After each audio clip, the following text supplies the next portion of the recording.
প্রিয় ভাইরা, যে টপিকটি নিয়ে আমি আপনাদের সামনে আজকে কথা বলতে চাই, টপিকটি অনেক গুরুত্বপূর্ণ।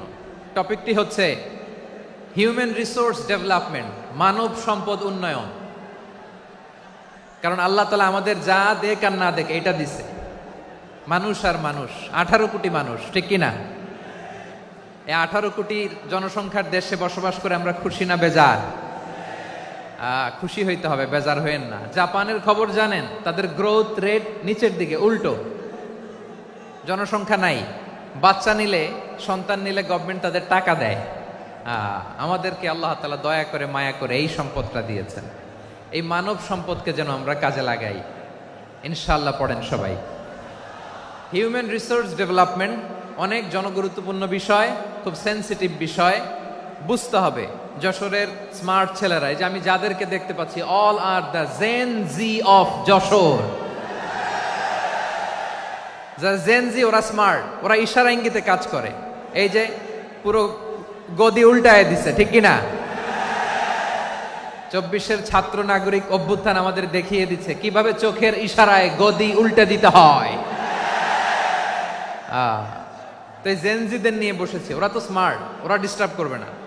মেহরবানি করে আমার সাথে কানেক্ট করো, 1 to 1, brain to brain, eye to eye, eye contact করো আমার সাথে। তাকাও, কষ্ট হলো আমার দিকে তাকাও, আওয়াজ করা যাবে না, আমার দিকে তাকাও।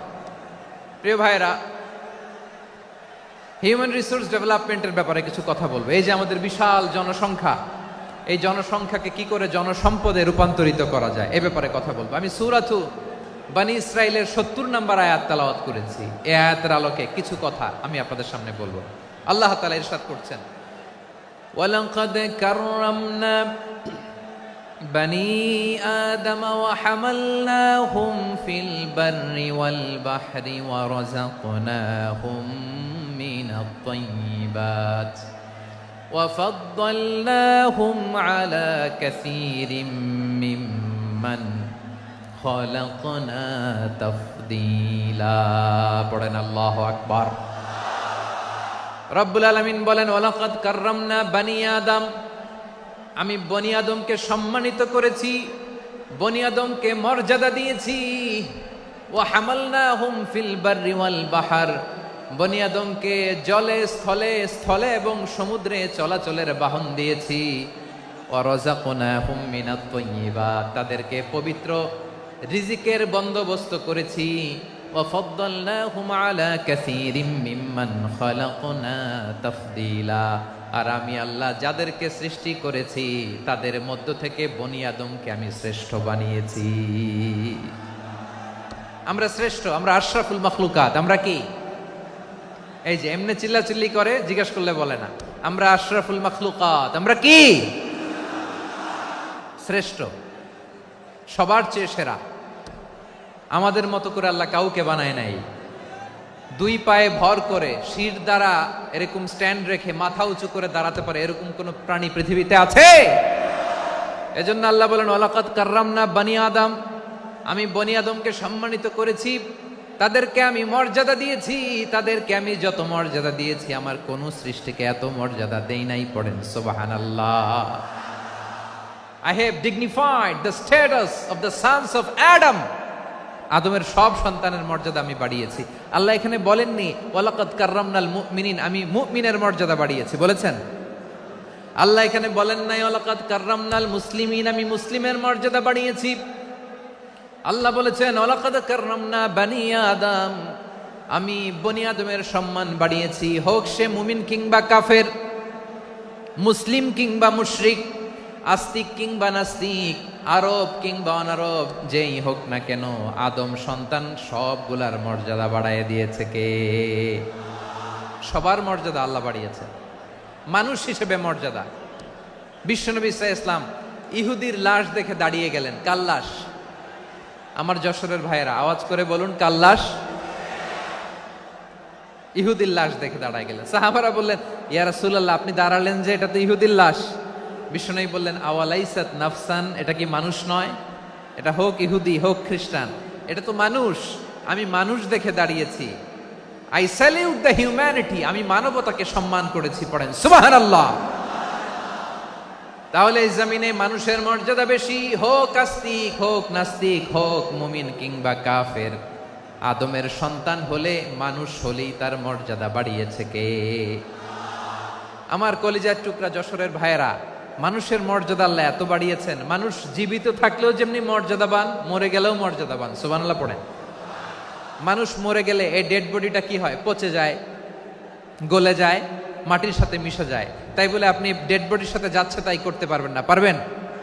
কেউ যদি অন্যায় করে তাকে যদি আপনি শাস্তির আওতায় আনেন, যা মনে চায় করতে পারবেন না। তারা আগুন দিয়ে পোড়াতে পারবেন না, নাক কাটতে পারবেন না, কান কাটতে পারবেন না, অঙ্গ বিকৃতি করতে পারবেন না। কারণ মানব জাতির মর্যাদা স্বয়ং দিয়েছে কে? ডেড বডি পচে যাবে, গলে যাবে। তারপরে ইসলাম বলে না, খবরদার, এই মরা লাশটারও একটা মর্যাদা আছে না নাই? ইসলাম বলে এই লাশটা গলে যাবে, পচে যাবে, কিন্তু এটার অমর্যাদা করো না। কর্পূর দিয়ে, খেজুর পাতা দিয়ে, এটাকে ওয়ার্ম ওয়াটার দিয়ে, গরম পানি দিয়ে ধৌত করো। সাদা শুভ্র ধবধবে কাপড় দিয়ে লাশটাকে তুমি কাভার করো। তারপরে খাটিয়ার মধ্যে লাশটাকে রেখে বিশাল একটা প্রোগ্রাম করো, একটা ফিউনারাল প্রোগ্রাম করো। ওই প্রোগ্রামের ডানে বায়ে পেছনে লাশটারে রাখলে হবে না, প্রোগ্রামের একেবারে সামনটাতে তুমি লাশটাকে রাখো। সুবহানাল্লাহ। একটা ফিউনারাল প্রোগ্রাম করতে হবে, তাকে শেষ বিদায় জানাতে হবে, যেটাকে আমরা জানাজা বলি। কি বলি? জানাজা মানে মাইয়েতের জন্য দোয়া, তার জন্য দোয়া করা হয়।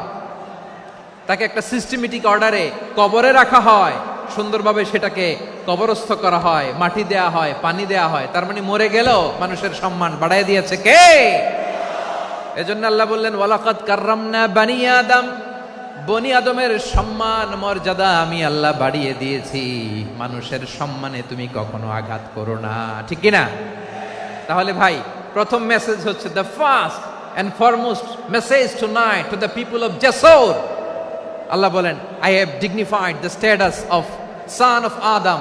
আমি বনি আদম সবার মর্যাদা বাড়িয়ে দিয়েছি, হোক আস্তিক নাস্তিক, হোক কাফের কিংবা মুশরিক, তার মর্যাদা বাড়াই দিছে কে? যখন বন্যা হয়, আমরা ত্রাণ নিয়ে যাই, আমরা শুধু মুসলমানদেরকে ত্রাণ দেই নাকি?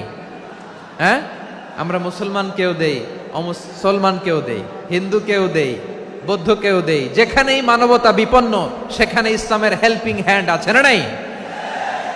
সুবহানাল্লাহ। কি দিন আমরা পেয়েছি, কি বিধান আমরা পেয়েছি। ওয়ালাকাদ কাররামনা বানি আদম, আমি বনি আদমকে সম্মানিত করেছি। এরপর আল্লাহ বললেন, ওয়া হামালনাহুম ফিল বাররি ওয়াল বাহর, মানুষকে স্থলে এবং সমুদ্রে চলাচলের বাহন আমি দিয়েছি। স্থলে কিভাবে চলবে, জলে কিভাবে চলবে, এই বাহনের ব্যবস্থা করেছে কে? এই জেনজি, এই স্যামড়া, ইরাম করতেছো কিসের জন্য? হ্যাঁ, ইরাম করলে চলবি? হ্যাঁ, বস বস বস বস। আওয়াজ করতেছো কেন? দিবা না, কথা বলতে দিবা না আমাকে? তো এইটা বুঝি তোমাদের ভালোবাসার নমুনা?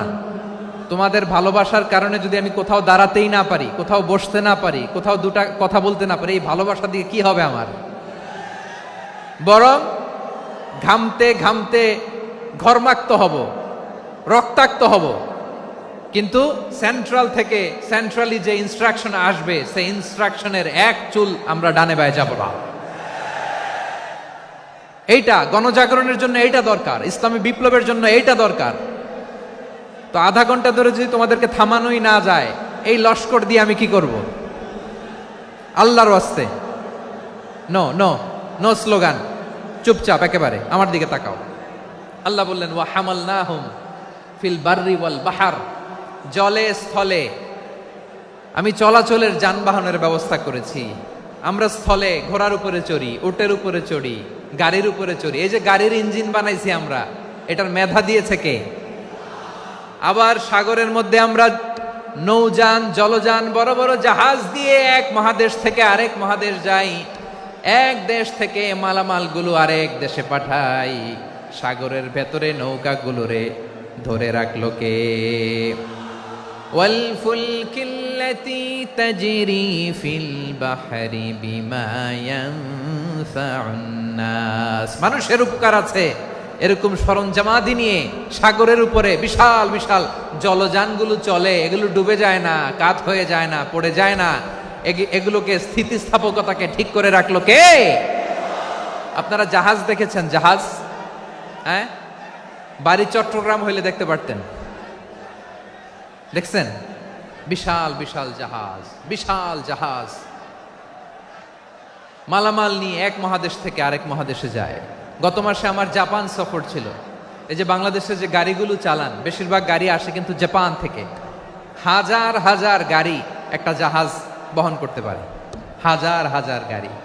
এটার সাগরের মধ্যে ভাসাইলো কে? সবাই বলুন, ভাসালো কে?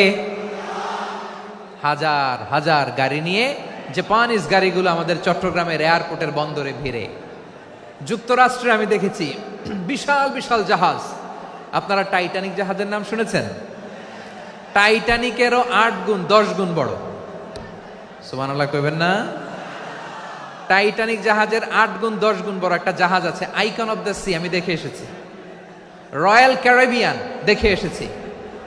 সাগরের সামনে জেটিতে যখন দাঁড়ালাম, জাহাজটা যখন যায়, আমার মনে হচ্ছে একটা শহর, গোটা শহর, the entire city is floating on the water. পুরো একটা শহর মনে হয় পানির উপর দিয়ে ভেসে যাচ্ছে। পড়েন সুবহানাল্লাহ। এই যে আইকন অফ দ্য সি, এই ক্রুজ, এই জাহাজটা, এটার ভিতরে স্টেডিয়াম আছে। কিসের ভিতরে স্টেডিয়াম? কথা বুঝে নাই বোধহয়। স্টেডিয়াম কিসের ভিতর? সুইমিং পুল আছে, শপিং মল আছে, রেস্টুরেন্ট আছে, ক্লাব আছে, 3000 4000 রুম বিশিষ্ট, কক্ষ বিশিষ্ট হোটেল আছে। এই সবগুলোর নিয়ে এগুলো চলে সাগরের এই দোলার মধ্যে, জলোচ্ছ্বাসের মধ্যে। এই সাগরের ভেতরে এই জাহাজগুলোর ভাষায় রাখছে কে?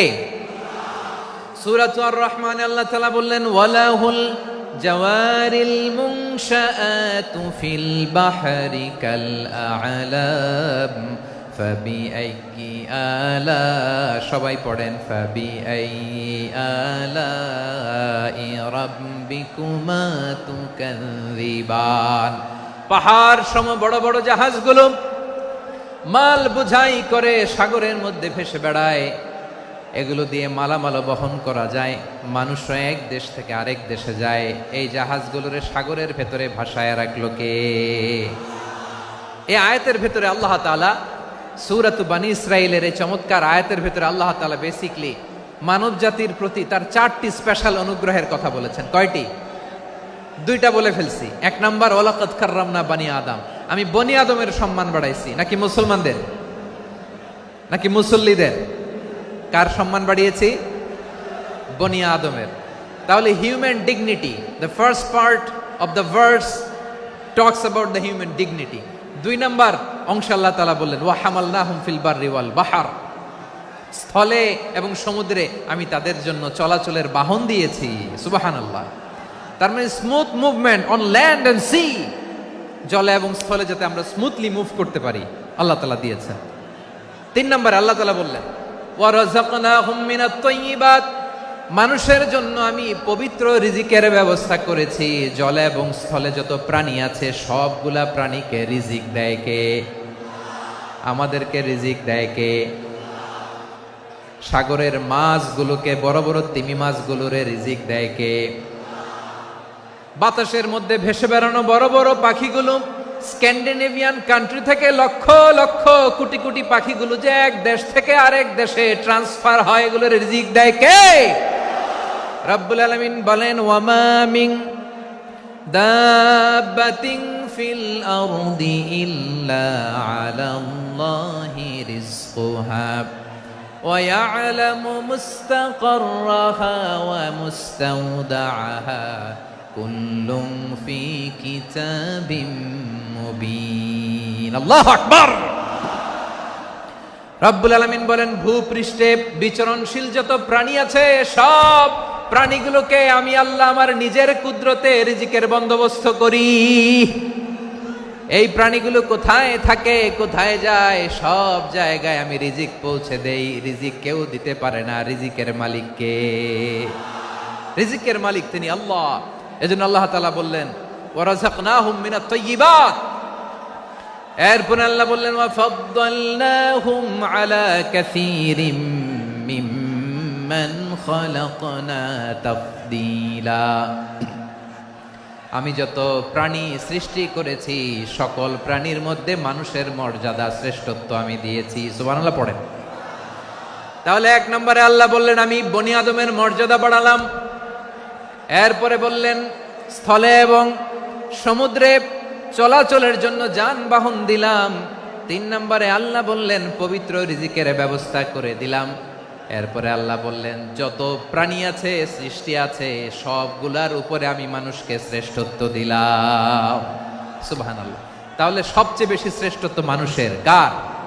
মানুষের। শুধু তাই নয় প্রিয় ভাইরা, আকাশ এবং জমিনে যা কিছু আছে সবকিছু মানুষের জন্য, মানুষের কল্যাণে, মানুষের প্রয়োজনে, মানুষের বশীভূত করে সৃষ্টি করেছেন কে?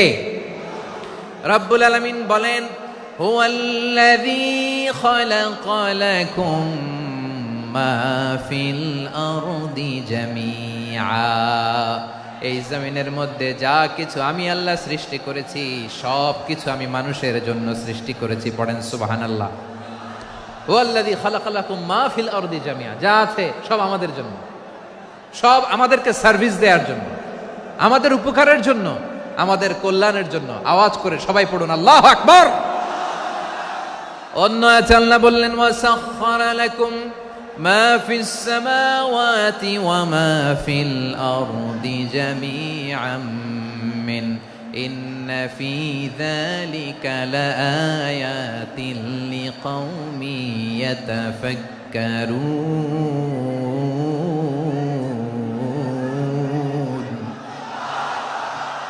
প্রথমে আয়াতে আল্লাহ বললেন জমিনে যা আছে সব তোমাদের কল্যাণে আমি সৃষ্টি করলাম। এরপরে আল্লাহ বললেন আকাশেও যা আছে সব তোমাদের জন্য সৃষ্টি করলাম, তোমাদের অনুগত বানায় দিলাম। পড়েন সুবহানাল্লাহ। মানুষের কি ব্রেইন দেখেন, মানুষ জমিন ছেড়ে আকাশে চলে যায়। পাখি দেখে মানুষের শখ হলো পাখি যেহেতু উঠতে পারে আমরাও পারবো। অরবিল রাইট, উইলবার রাইট, 2 ভাই মিলে আঁকাঝোঁকা করতে করতে করতে করতে প্লেন বানায় ফেললো। কোন সুবহানাল্লাহ। এখন পাখিও ওরে আমরাও ওরি। এরপরেই মানুষের কৌতূহল থামে না এখানে। মানুষ চলে গিয়েছে চাঁদে। কোথায় গেছে? এখন কিন্তু চাঁদে জমি বিক্রি হয় জানেন। পৃথিবী নিয়ে মারামারি শেষ। রাশিয়া আমেরিকা এখন ধরছে চাঁদ আর মঙ্গল গ্রহ। এখন চাঁদে জমি বিক্রি হয়, মঙ্গলে জমি বিক্রি হয়। এই চাঁদ, মঙ্গল, বৃহস্পতি, শনি সব আল্লাহ তাআলা আমাদের জন্য বানিয়েছেন। সুবহানাল্লাহ পড়েন। মানুষ সাগরের উপরে চড়ে, শূন্যে ভেসে বেড়ায়, পাহাড় কেটে সুড়ঙ্গ বানায়, টানেল বানায়। মানুষ ব্রডব্যান্ডের লাইন নিয়ে যায় সাগরের ভেতর দিয়ে, এক দেশ থেকে আরেক দেশে, এক মহাদেশ থেকে আরেক মহাদেশে। সুবহানাল্লাহ পড়েন। তার মানে গোটা বিশ্বের সব কিছুর উপরে control, superiority over all creatures, সব কিছুর উপর কন্ট্রোল, মনিটরিং, নিয়ন্ত্রণ এটা প্রতিষ্ঠা করে দিয়েছে কে? এজন্যই মানুষের শ্রেষ্ঠত্ব। ওয়ালাকাদ কাররামনা বানি আদম। আমি বনি আদমের সম্মান বাড়িয়েছি, মর্যাদা আমি বাড়িয়ে দিয়েছি এই কারণে, কারণ মানুষ সবকিছুর উপর নিয়ন্ত্রণ নিতে পারে।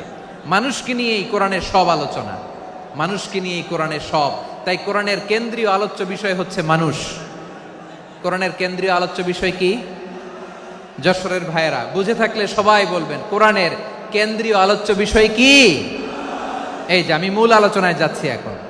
কেন মানুষ কোরআনের কেন্দ্রীয় আলোচ্য বিষয়?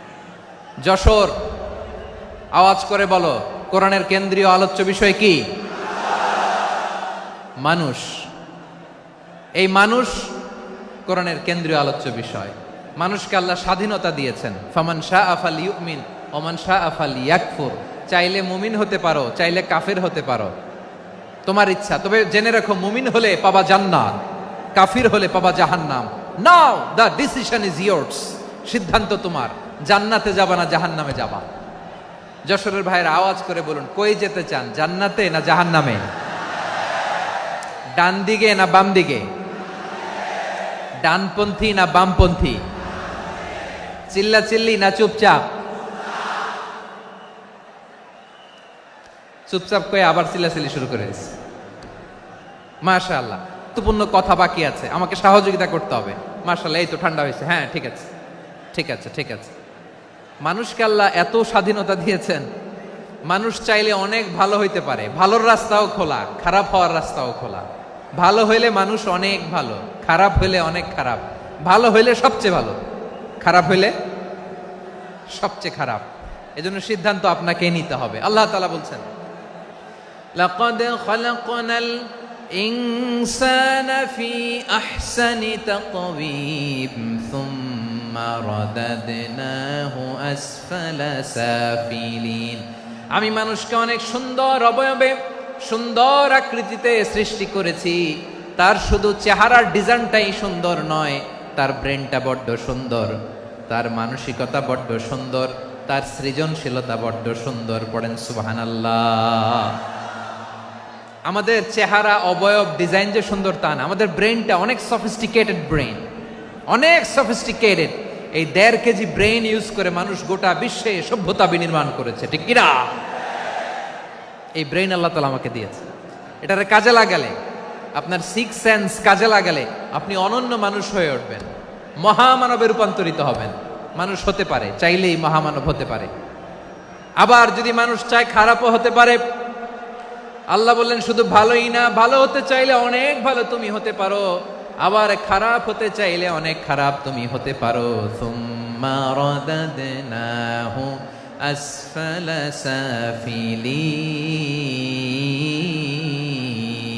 সাফিলিন। খারাপ হলে একেবারে খারাপ হতে পারো, নিকৃষ্ট হলে একেবারে নিকৃষ্ট হতে পারো, ভালো হলেও ভালো হতে পারো। কোন সুবহানাল্লাহ। এবার আওয়াজ করে বলুন, ভালো হতে চাই না খারাপ? শ্রেষ্ঠ না নিকৃষ্ট?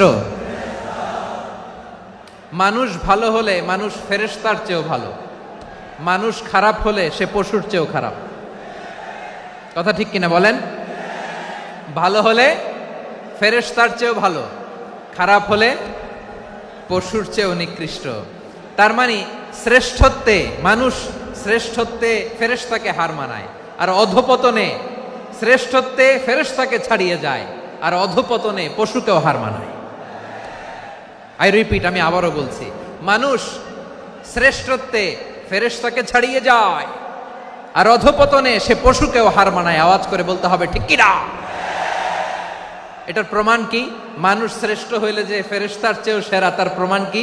আল্লাহ তাআলা বলছেন, ওয়া ইয কুলনা লিল মালাইকাতি ইসজুদু লি আদম ফাসাজাদু ইল্লা ইবলিস আবা ওয়াস্তাকবারা ওয়া কানা মিনাল কাফিরিন।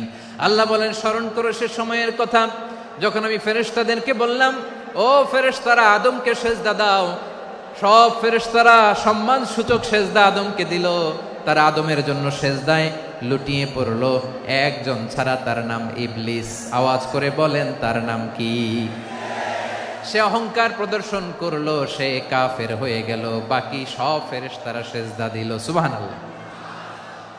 আবার আদম আলাইহিস সালামকে আল্লাহ জিজ্ঞেস করলেন, সব বলে দিল উত্তর, কিন্তু ফেরেশতাদেরকে একই প্রশ্ন জিজ্ঞেস করলেন, তারা উত্তর করতে পারে নাই। তার মানে এর মধ্য দিয়ে প্রমাণিত হয়, মানুষ ভালো হলে ফেরেশতার চেয়েও ভালো, ফেরেশতার চেয়েও মানুষের মর্যাদা বাড়িয়ে দিয়েছে কে? সব নূরের ফেরেশতা যখন মাটির আদমকে সেজদা দেয়, এটা প্রমাণ করে ফেরেশতার চেয়েও মানুষের মর্যাদা বাড়িয়ে দিয়েছে কে? তুমি মাটির আদমকে প্রথম সৃষ্টি করিয়া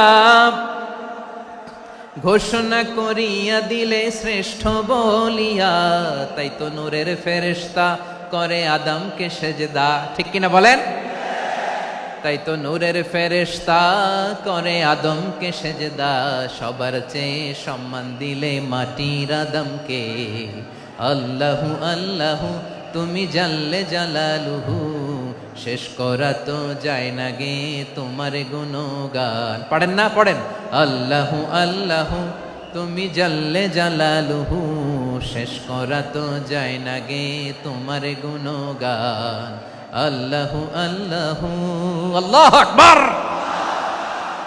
আদমের মর্যাদা বেশি, মানুষের মর্যাদা বেশি, মানুষ শ্রেষ্ঠ, তার প্রমাণ নূরের ফেরেশতা মাটির আদমকে সেজদা করে। আওয়াজ করে বলেন ঠিক কিনা? তাহলে মানুষ ভালো হলে ফেরেশতার চেয়ে ভালো। আবার মানুষ যদি খারাপ হয়, সে পশুর চেয়েও খারাপ, অধপতনে পশুত্বকে হার মানায়। তার প্রমাণ, তার প্রমাণ কি? তার প্রমাণ হচ্ছে যশোরের ভাইরা দেখবেন পত্রিকায় নিউজ পেপারে মাঝে মাঝে এরকম দেখা যায়, এক মানুষ আরেক মানুষকে হত্যা করে 20 টুকরা করে বস্তার ভিতরে ভরেছে। আপনারা এই নিউজ পড়েন নাই না? দেখেন নাই?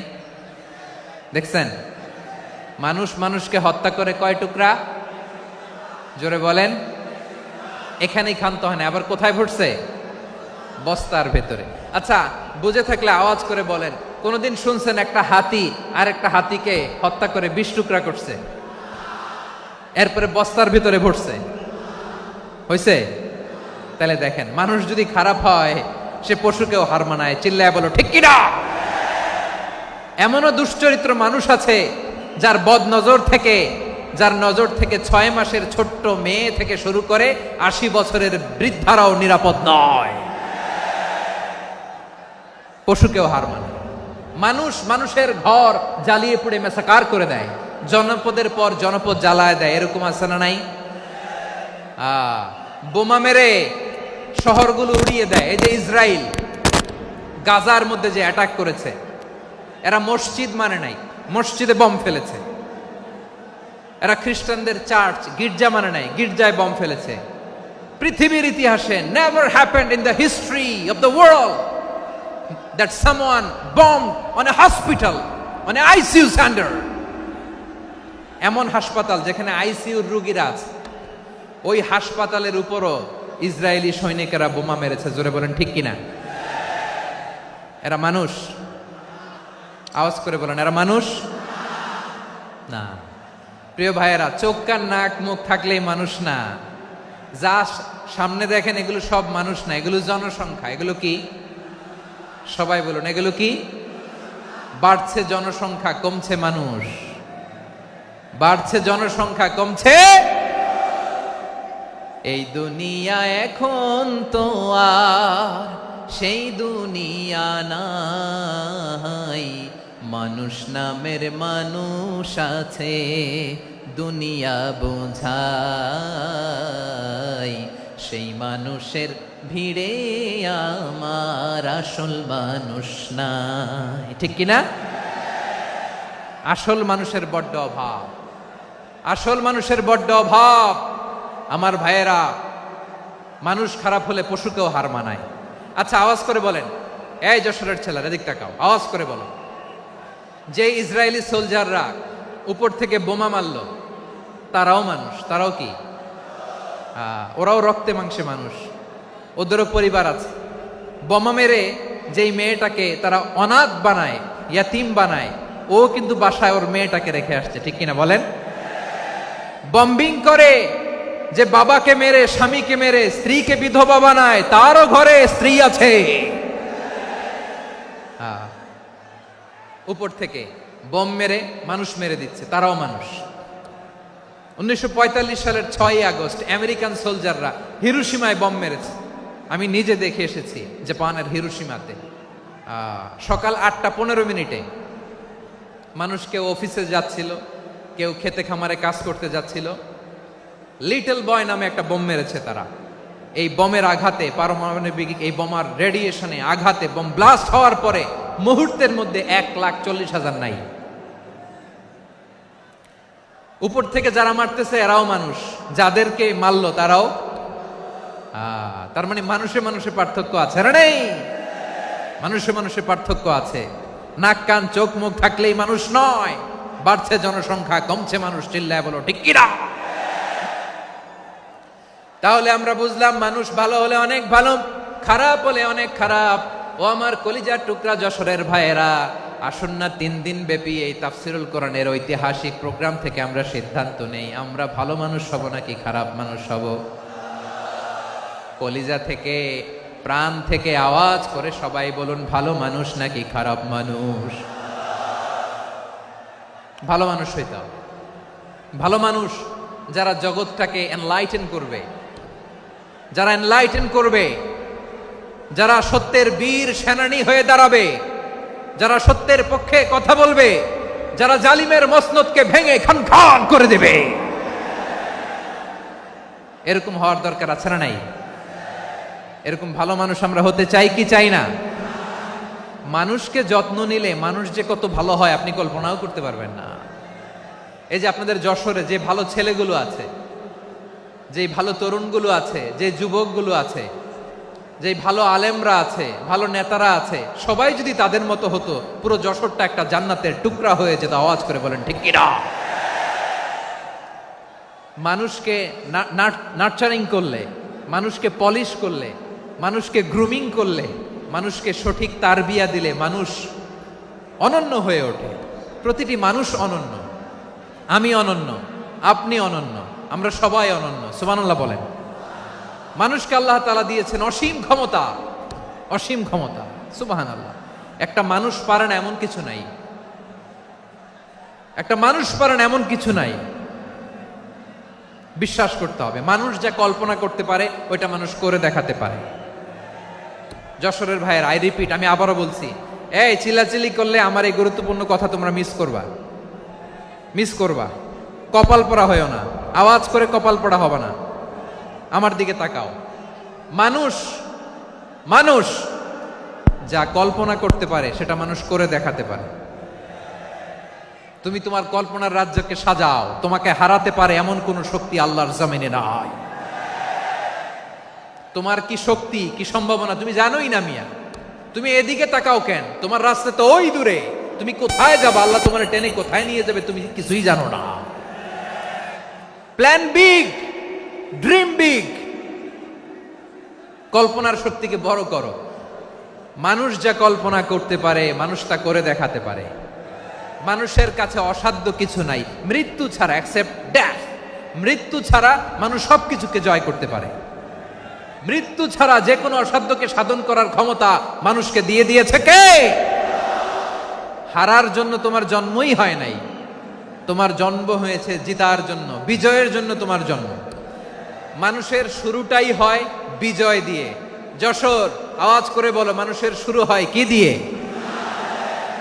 আমরা যখন আমার পিতার পৃষ্ঠদেশে ছিলাম, পিতার পৃষ্ঠদেশ থেকে শুক্রাণু যখন মায়ের গর্ভদেশে যেয়ে পড়ে, কতটা শুক্রাণু ভ্রমণ শুরু করে জানো? 20 কোটি শুক্রাণু। একবার সিমেন আউট হলে সেখানে 20 কোটি শুক্রাণু থাকে, ভ্রমণ শুরু করে। ওই 20 কোটি শুক্রাণুর মধ্যে থেকে তুমি আমি আজকে এক বিকশিত শুক্রাণু মানব রূপে পৃথিবীতে এসেছি। সুবহানাল্লাহ। ওই 20 কোটি শুক্রাণুর প্রতিযোগিতায় সবাইরে পেছনে ফেলে সেদিন আমি সফল হয়েছিলাম, সেদিন আমি বিজয়ী হয়েছিলাম। সেদিন আমি এত ছোট ছিলাম, মাইক্রোস্কোপ দিয়েও আমার অস্তিত্ব টের পাওয়া যায় না। আমি এত তুচ্ছ ছিলাম, নগণ্য ছিলাম। আমার কান ছিল না, আমার চোখ ছিল না, আমার হাত ছিল না, আমার জন্য রিকমেন্ডেশন করার মতো মামু ছিল না, খালা ছিল না, কেউ ছিল না। তারপরেও ওই প্রতিযোগিতায়, ওই কম্পিটিশনে যখন আমারে কেউ হারাতে পারে নাই, আল্লাহর জমিনেও আমারে কেউ হারাতে পারে না। হারার জন্য তোমার জন্মই হয় নাই, তুমি আসছোই জিতার জন্য। সুবহানাল্লাহ। বিশ্বনবী বলেন, আন্নাসু মাআদিন কামাআদিনি যাহাবি ওয়াল ফিদ্দা খিয়ারুহুম ফিল জাহিলিয়াতি খিয়ারুহুম ফিল ইসলাম। Peoples are like mines of gold and silver. সোনার খনি, রূপার খনি, এর চেয়েও বড় খনি হচ্ছে এই মানব সম্পদের খনি। আওয়াজ করে বলেন আল্লাহু আকবার। আল্লাহ তাআলা এই সম্পদ আমাদেরকে দিয়েছে। বিশ্বনবী বলেন, মানুষ হচ্ছে খনির মতো। খিয়ারুহুম ফিল জাহিলিয়াতি খিয়ারুহুম ফিল ইসলাম। জাহিলি যুগে যারা সেরা, ইসলামেও তারা সেরা। ইদা ফাকুহু, যদি তারা বুঝবান হয় তাহলে তাদেরকে সেরা বানায় দিবে কে? তাহলে মানুষের চেয়ে সেরা কেউ হতে পারে? মানুষের চেয়ে অনন্য কেউ হতে পারে? মানুষকে কেউ হারাতে পারে? আওয়াজ করে বলো, তোমাকে কেউ হারাতে পারবে? এই সাহস জাগছে আজকের আলোচনা থেকে। আমি তুমি অনন্য, আমাকে তোমাকে হারায় দেওয়া এত সহজ না, ঠিক কিনা? একটা কথা জীবনের সাথে সেট করে নিতে হবে, আমি জিতি নয় শিখি, আমি কখনো হারি না। জীবনের সাথে সেট করে নাও, জেনজি অফ যশোর, আমি কখনো হারি না, আমি হয় জিতি নয় শিখি। চিল্লায় বলো ঠিক কিনা? আমি কখনো হারি না, আমার হারানো এত সোজা না। কি সাহস জাগছে? বুকে সাহস জাগছে? তাকবীর পড়ো, লিল্লাহে তাকবীর। তাহলে বিশ্বনবী বললেন, নাসু মাআদিন, মানুষ হচ্ছে খনি। এই ধাক্কা ধাক্কি আমি জানি এগুলো ভালোবাসার ধাক্কা ধাক্কি, এজন্য আমি সহ্য করে নেই। এগুলো যে ভালোবাসার ধাক্কা ধাক্কি এটা আমরা বুঝি। পৃথিবীর কোনো আইন, সিকিউরিটি প্রোটোকল দিয়ে এটারে মানানো যাবে না,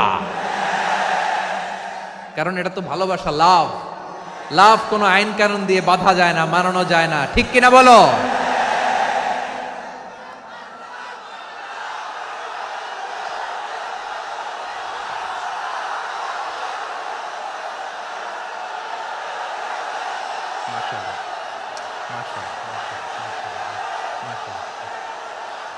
ঠিক আছে, বসুন বসুন বসুন। আল নাসু মাআদেন, মানুষ হচ্ছে খনি, এই খনির যত্ন নিতে হবে। আমার মা বাবা যারা এসেছেন, আপনার ছেলে মেয়ের যত্ন নেন। আপনার ছেলের মধ্যে যে কি পটেনশিয়াল আপনি জানেন না। আপনার এই ছোট্ট অবুজ ছেলেটাই আগামী দিনের শায়েখ আহমদুল্লাহ হবে।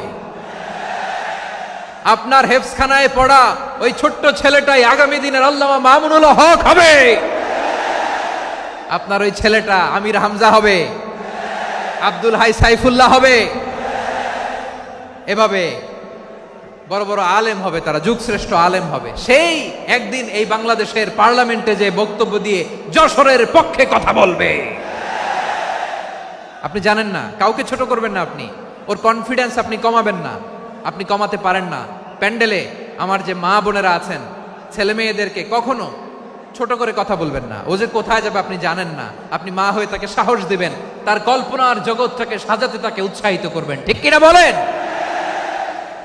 আর আমার প্যান্ডেলের আমার প্রিয় শ্রদ্ধাশীলা মায়েরা বোনেরা, আপনারা তো আরো দামি সম্পদ। বিশ্বনবী বলেন, আর দুনিয়া কুল্লু হামাচা। আল্লাহ আল্লাহ আল্লাহ, বিশ্বনবীর কথার ওজন দেখেন। আর দুনিয়া কুল্লু হামাচা ওয়া খায়রু মাতা'আদ দুনিয়া আল মারআতু সালিহা। বিশ্বনবী বলেন, দুনিয়ায় যা দেখো সব আল্লাহর দেওয়া অ্যাসেট, মানে সম্পদ। আর এত অ্যাসেটের ভিড়ে সবচাইতে শ্রেষ্ঠ সম্পদ হচ্ছে নেককার নারী। সুবহানাল্লাহ। ভাইয়েরা বোনের সাথে খারাপ আচরণ করো না, সন্তান মায়ের সাথে খারাপ আচরণ করো না। আমাদের মায়েরা আমাদের asset, they are our priceless asset. কারণ এই মায়েদের পেটে এসেছে আল্লাহর ওলিরা, এই মায়েদের পেটে এসেছে খান জাহান আলী, এই মায়ের পেটে এসেছে শাহজালাল ইয়ামানি, এই মায়ের পেটে এসেছে আল্লাহর সব নবীরা। নাকি নবীরা আকাশ থেকে ধপ করে জমিনে নেমে আসছে? মায়ের পেটে আসছে। এই মায়ের পেটগুলো খনি। আমার সম্মানিতা মায়েরা বোনেরা, নিজেকে ইসলাম দিয়ে সাজান, নিজেকে ইসলাম দিয়ে সাজান, নিজেকে পবিত্র রাখুন, নিজের আব্রু ইমান ইজ্জতের হেফাজত করুন, কোরআন পড়ুন, সুন্নাহ পড়ুন। আপনি জানেন না আপনার গর্ভে কে আসছে, কোন ক্ষণজন্মা পুরুষকে আল্লাহ তাআলা আপনার গর্ভে পাঠাবে আপনি জানেন না। মায়েরা নিজেদেরকে পবিত্র রাখুন, ইসলাম চর্চা করুন, কোরআন চর্চা করুন, নৈতিকতা দিয়ে নিজেকে সাজান। যশোরের জেনজি, নিজেদেরকে প্রস্তুত রাখো আগামীর বাংলাদেশের জন্য। নৈতিকতা, মোরালিটি, ভ্যালিউজ দিয়ে নিজেকে সাজাও, ইসলাম দিয়ে নিজেকে সাজাও। কারণ আগামীর বাংলাদেশ ইসলামের বাংলাদেশ। বাংলাদেশের আসল পরিচয় ইসলাম। বাংলাদেশের আসল পরিচয় কি? সবাই বলে না। বাংলাদেশের আসল পরিচয় কি? এই ইসলাম নিয়ে আমরা সংসদ ভবন সাজাবো, রাজি আছি না নাই? শেকড় ভুলে যাওয়া যাবে না। আমরা ধাপে ধাপে শারিয়া আইনের দিকে যাব ইনশাআল্লাহ, কিন্তু জঙ্গিবাদ দিয়ে নয়, কট্টর পন্থা দিয়ে নয়। আমরা ইন্টেলেকচুয়ালি, গ্রাজুয়ালি, ধাপে ধাপে শারিয়া আইনের দিকে মুভ করব ইনশাআল্লাহ। বলো লিল্লাহি তাকবীর। এদেশের আসল পরিচয় সবাই বলে না, আওয়াজ করে, এদেশের আসল পরিচয়। এদেশে আজান শুনে সূর্য ওঠে শহর গ্রামে, এদেশে আজান শুনে সূর্য ডুবে সন্ধ্যা নামে, এদেশে সকল কাজে সবাই বলে বিসমিল্লাহ, এদেশে ভালো কিছু দেখে শুনে হাসি মুখে সবাই বলে মাশা আল্লাহ, সুবহানাল্লাহ সুবহানাল্লাহ সুবহানাল্লাহ সুবহানাল্লাহ সুবহানাল্লাহ সুবহানাল্লাহ সুবহানাল্লাহ, সুবহানাল্লাহ। ও নবীন তরুণ তোমার কিসের এত ভয়, জেনে রেখো বাংলাদেশের আসল পরিচয়। বাংলাদেশের আসল পরিচয় ইসলাম। আওয়াজ তুলে বলো, আসল পরিচয় কি? এদেশে পরস্পরে দেখা হলে দেয় সালাম, এদেশে আমজনতার হৃদয় জুড়ে পাক্কালাম, ঠিক কি না? এদেশে বিপদ এলে সর্বজনে সর্বক্ষণে দোয়া পড়ে ইন্না লিল্লাহ সুবহানাল্লাহ সুবহানাল্লাহ সুবহানাল্লাহ সুবহানাল্লাহ। এদেশে আজান শুনে সূর্য ওঠে শহর গ্রামে, এদেশে আজান শুনে সূর্য ডোবে সন্ধ্যা নামে, এদেশে সকল কাজে সবাই বলে বিসমিল্লাহ, এদেশে ভালো কিছু দেখে শুনে হাসি মুখে সবাই বলে মাশা আল্লাহ সুবহানাল্লাহ। আওয়াজ করে সুবহানাল্লাহ সুবহানাল্লাহ সুবহানাল্লাহ সুবহানাল্লাহ। সবাই একসাথে সুবহানাল্লাহ সুবহানাল্লাহ সুবহানাল্লাহ সুবহানাল্লাহ। এদেশের আসল পরিচয় কি? আওয়াজ করে বলতে ভয় লাগে। এদেশের আসল পরিচয় কি? ইসলাম দিয়ে আমাদের সংসদ ভবন চলুক, আমরা চাই কি চাই না? বঙ্গভবনে লা ইলাহা ইল্লাল্লাহর পতাকা উড়ুক, আমরা চাই কি চাই না? প্রতিটি জেলা অফিসে, ডিসি অফিসে লা ইলাহার পতাকা ঝুলুক, আমরা চাই কি চাই না? কারা কারা চাই হাত তুলে আল্লাহরে দেখায়।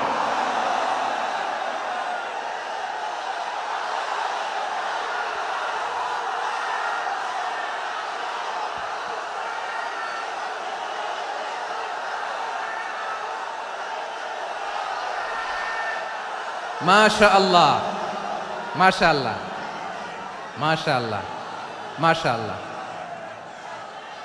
যশোর, আওয়াজ করে বলো, ভালো মানুষ না খারাপ মানুষ? বুঝে বলছো তো? মানুষ ভালো হলে যে কত ভালো। এই মানুষকে যত্ন নিলে, মানুষকে মানুষ বানালে যে সে কি হতে পারে শুনবা? হ্যাঁ, নাকি মোনাজাত দিয়ে দিব? শুনবা? তাহলে থামতে হবে। থামো, আমি যখন বলবো থামো থামো, তাকবীরের সময় দিলে তাকবীর, থামো থামো। মানুষকে যত্ন নিলে, এই এদিকে এদিকে, ড্রোন নামায় ফেলো। হয়েছে, ড্রোনের ফুটেজ হয়ে গেছে, এবার ড্রোন নামায় ফেলো। আমার দিকে তাকাও। মানুষকে, তোমরা এদিক সেদিক তাকালে তো গুরুত্বপূর্ণ পয়েন্ট মিস হয়ে যাবে। এদিকে এদিকে, হ্যাঁ মাস ঠিক আছে, এদিকে। মানুষকে যত্ন নিলে মানুষের মধ্যে যারা কি পটেনশিয়াল রেখেছে। আমি জাপানের দুইটা উদাহরণ দেই। জাপানের, এই এই এভাবে এভাবে হবে, হয় বসো নয় পেছনে, কথা নাই, কথা তো বলাই যাবে না, হারাম কথা বলা। আজকে একেবারে চুপ, আজকের জন্য হারাম করে দিছে আমি, এই কিছু সময়ের জন্য একেবারে নিষিদ্ধ। জাপানের দুইটা উদাহরণ দেই, খেয়াল করে একটু শুনেন, বুঝবেন। আল্লাহ, 2022 সালে জাপানের সাথে জার্মানির খেলা, ফিফা ওয়ার্ল্ড কাপ 2022। এক পক্ষে জাপান, আরেক পক্ষে কোন দেশ? কথা শোনে নাই। এক পক্ষে কোন দেশ? আরেক পক্ষে সবাই। এক পক্ষে আরেক পক্ষে। ওই খেলায় জিতেছিল জাপান, জিতেছিল 22 সালের এই ফিফা ওয়ার্ল্ড কাপে। জাপান ফুটবল খেলায় জিতে, as a part of their celebration তারা খেলার পরে পুরো স্টেডিয়ামটারে ক্লিন করে, the fan base of Japan. লক্ষ লক্ষ মানুষ খেলা দেখতে যায়, তো এত ডাস্টবিনও তো নাই। তো যারা ডাস্টবিনে জায়গা পায় নাই, তারা এই যে চকলেটের প্যাকেট, পানির বোতল, চিপসের প্যাকেট তারা এদিকে সেদিকে রেখে দিয়েছে। জাপানের ভক্তরা, জাপানের ফলোয়াররা, as a part of their celebration তারা খেলার পরে পুরো স্টেডিয়ামের সব ময়লা আবর্জনা ক্লিন করে তারপরে বিদায় নিয়েছে। তাদেরকে কি ক্লিন করার দায়িত্ব দেয়া হয়েছিল? এই যশোর, জাপানের যে ছেলেরা খেলা দেখতে গেছিল ওদেরকে কি ক্লিন করার দায়িত্ব দিছিল? তারা কি স্টেডিয়ামের পরিচ্ছন্নতা কর্মী? তাদের আকল, তাদের সিক্স সেন্স তাদেরকে বলেছে। ছোটবেলা থেকে জাপান গভর্নমেন্ট ওদেরকে এত পরিচ্ছন্নতা শেখায়, ক্লিনলিনেস অ্যাওয়ারনেস ক্যাম্পেইন করায়। ক্লাসে আমি দেখেছি, ক্লাসে নিজের বেঞ্চ নিজে মুছে, ক্লাসের মাঝখানে একটা সময় দেয়, নিজের টেবিল নিজে মুছে, নিজের ক্লাসরুমটা নিজে পরিষ্কার করে, রাস্তাঘাটে একটা ধুলা নাই, ময়লা নাই, একটা টিস্যু নাই। খেলার পরে গোটা বিশ্বকে তাক লাগিয়ে দিয়েছে। জাপানের ফ্যানরা সবার রেখে যাওয়া গার্বেজ, টিস্যু, বোতল পরিষ্কার করে তারপরে স্টেডিয়াম থেকে বিদায় নিয়েছে। আমরা কেন এমন হইতে পারলাম না? আমরা কেন এমন হইতে পারলাম না? জাপানের যারা এগুলো করছে ওদের 3টা করে চোখ না? চোখ তো 3টা জাপানো লাগো, জাপানো লাগো। হাত তো 4টা, কান তো 6টা। হ্যাঁ, নাকি আমার মতো 2 হাত 2 কানওয়ালা মানুষ? চোখে দেখলে ওটা মানুষ না। চিন্তা করছেন? তার মানে জাপানিজদেরকে যে গ্রুমিং করে শিখানোর মাধ্যমে পরিচ্ছন্ন বানানো গেছে, ওরা যেমনি মানুষ আমরাও মানুষ। আমাদের সন্তানদেরকে শেখালে তারাও পারবে। পারবে কিনা? 2 নম্বর উদাহরণ বলি। চট্টগ্রাম ফেনীতে যারা গিয়েছেন, মেঘনা গোমতী ব্রিজ প্রকল্প নাম শুনছেন? মেঘনা একটা ব্রিজ পার হওয়া লাগে। এই মেঘনা গোমতী, এখানে 3টা ব্রিজ, কাঁচপুর সহ এই 3টা ব্রিজের নির্মাণ কাজ, রেনোভেশনের কাজ দেয়া হয়েছিল জাপানের একটা কোম্পানিকে। কাকে? জাপানের কোম্পানি। নির্মাণ শেষে 738 কোটি টাকা বেঁচে গেছিল, এটা গভর্নমেন্টের হাতে দিয়ে তারা বিদায় নিয়েছে। কত টাকা? 738 কোটি টাকা। যত প্রাক্কলিত ব্যয় নির্ধারণ করা হয়েছে সব টাকা সরকার, তৎকালীন সরকার 2019-এর সরকার, কারা ছিল তো জানেন? এই 2019-এর সরকার তাদেরকে দিয়েছে। তারা রিনোভেশন নির্মাণ শেষে 738 কোটি টাকা অতিরিক্ত বেঁচে গেছিল, এটা আবার গভর্নমেন্টের হাতে বুঝাই দিয়ে তারা বিদায় নিচ্ছে। আমরা কেন এমন হইতে পারলাম না? জাপানের ওরাও মানুষ, আমরাও মানুষ। তার মানে মানুষে মানুষে পার্থক্য আছে না নাই? আচ্ছা, জাপানের 2টা উদাহরণ দিলাম, এবার আমার দেশের 2টা উদাহরণ দিব না? বাংলাদেশের 2টা উদাহরণ দিই। 1 নম্বর উদাহরণ, গত সপ্তাহে আপনারা জানেন কক্সবাজার আমার একটা প্রোগ্রাম ছিল, তো হেলিকপ্টারে গিয়েছিলাম। ফেনী জেলা যখন পার হচ্ছি, আমি দেখলাম 3টা উইন্ডমিল। উইন্ডমিল চিনেন তো? বিশাল পিলার, 3টা 4টা পাখা থাকে। বায়ু বিদ্যুৎ কেন্দ্র, বাংলাদেশের প্রথম বায়ু বিদ্যুৎ কেন্দ্র এটা।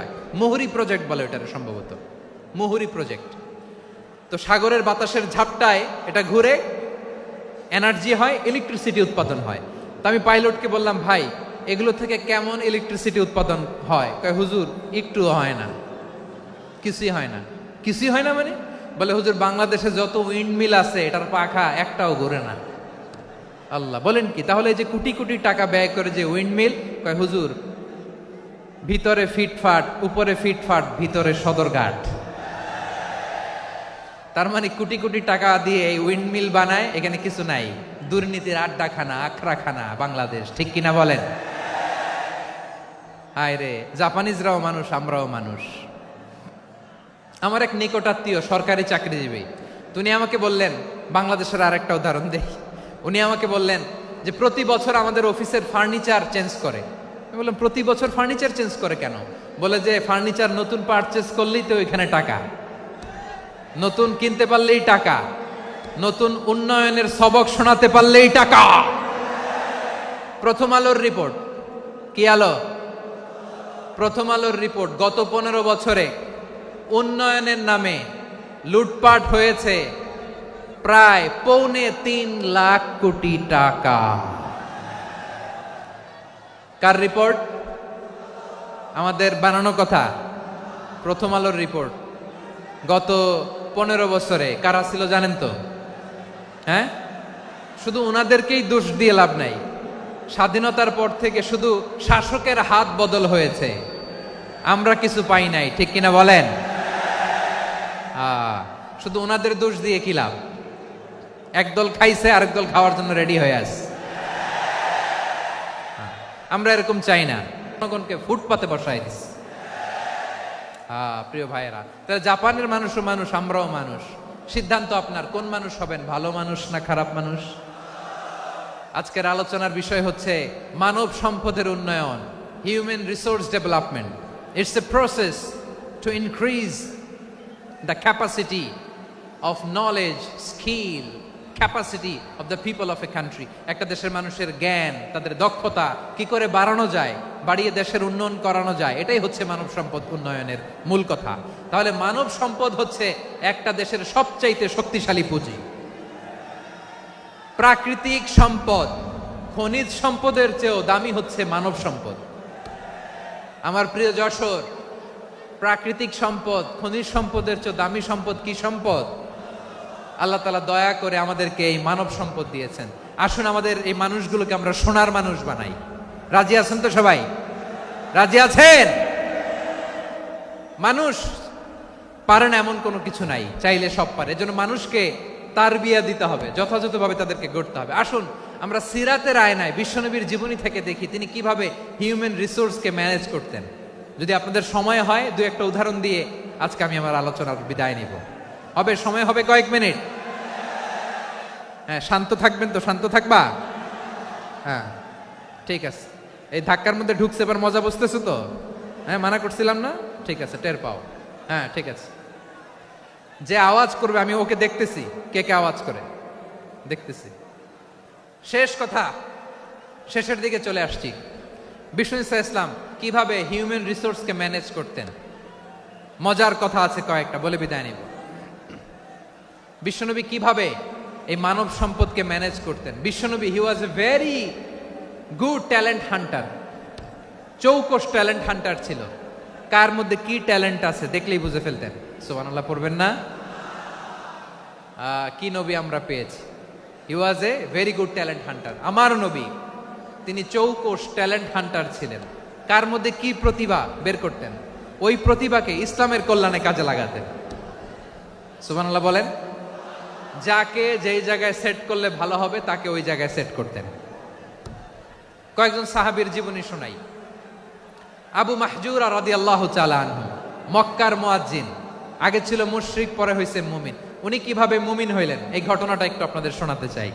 তো আপনাদের তো সময় নাই হাতে। হ্যাঁ সময় আছে? এই জেনজি শেষ করে দিল আজকের প্রোগ্রামটা। 1 ঘন্টা ধাক্কা ধাক্কি করে কেমনে দাঁড়ায় আছে আমি বুঝলাম না।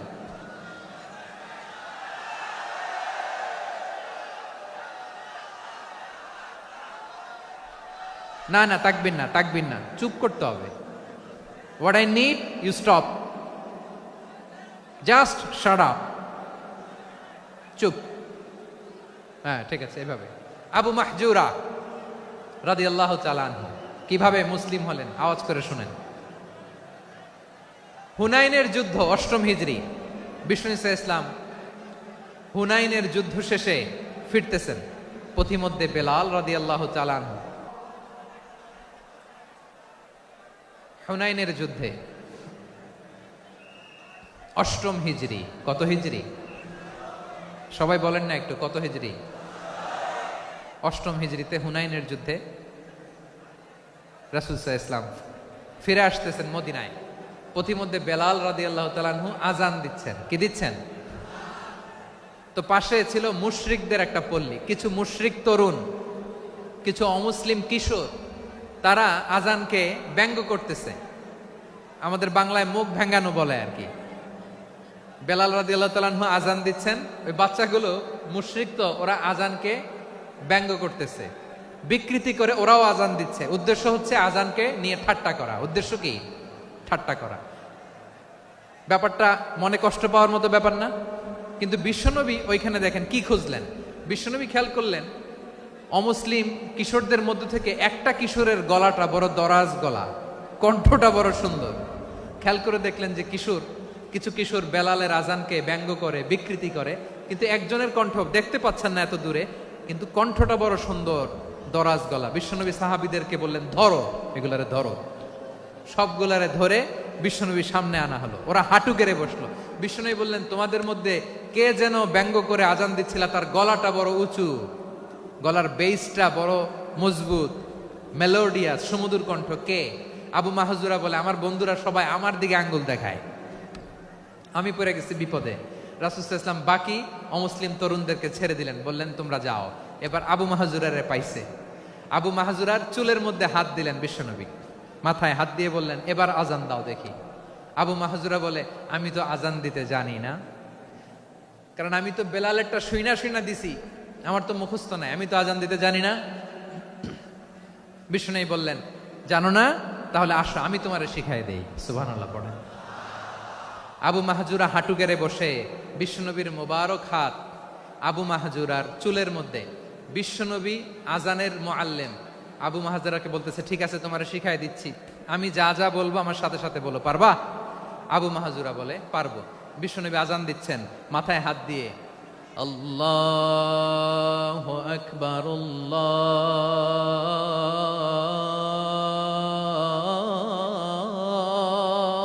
আকবার। আবু মাহজুরা এই বাক্যটা পড়লেন। বিশ্বনবী দ্বিতীয় বাক্য পড়তে আরম্ভ করলেন, আল্লাহু আকবার আল্লাহু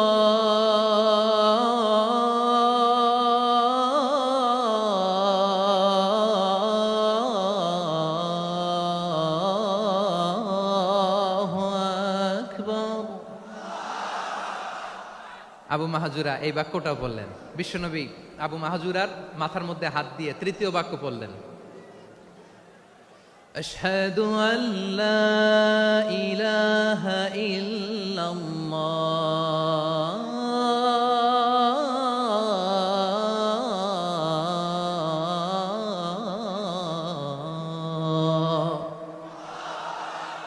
আবু মাহজুরা তৃতীয় বাক্য পড়লেন। বিশ্বনবী একটা বাক্য পরে আবু মাহজুরা পরে, বিশ্বনবী পরে আবু মাহজুরা পরে। আবু মাহজুরা কিন্তু অমুসলিম, মুশরিক। আবু মাহজুরা বলে, এক একটা বাক্য পড়ি আমার কলিজাটা গলে ঠান্ডা হয়ে যায়। এতদিন মোহাম্মদকে গালি দিতাম, এখন মোহাম্মদ আমার মাথায় যখন হাত রাখছে আমার সারা শরীর ঠান্ডা হয়ে গেছে। বিশ্বনবী আজান শিখাচ্ছেন, একটা একটা বাক্য পড়ে আবু মাহজুরাও পড়ে, বিশ্বনবী পড়ে আবু মাহজুরাও পড়ে। পুরো বাক্যগুলো যখন শেষ, আজান শেষ, আবু মাহজুরাও যখন পুরো আজান পড়লেন, আবু মাহজুরা বললেন, এতদিন মোহাম্মদের চেহারা দেখলে আমার ঘৃণা লাগতো, আজ থেকে মোহাম্মদের চেহারার চেয়ে প্রিয় চেহারা আমার কাছে নাই। আবু মাহজুরা বললেন, ও মুহাম্মদ, আজানের বাক্য তো আপনি আমারে শেখালেন, এখানেই শেষ করবেন না, আপনি আমারে পড়ায় দেন লা ইলাহা ইল্লাল্লাহু মুহাম্মাদুর রাসূলুল্লাহ সাল্লাল্লাহু আলাইহি ওয়াসাল্লাম। বিশ্বনবীর সাথে দাঁড়িয়ে উনি শাহাদা পড়ে মুসলমান হয়ে গেলেন। এবার আবু মাহজুরা বলে, ইয়া রাসূলুল্লাহ, ইয়া হাবিবাল্লাহ, আমি মুমিন হয়েছি, মুসলমান হয়েছি, আপনার কাছ থেকে আজান শিখার সৌভাগ্য। সকল প্রশংসার মালিককে,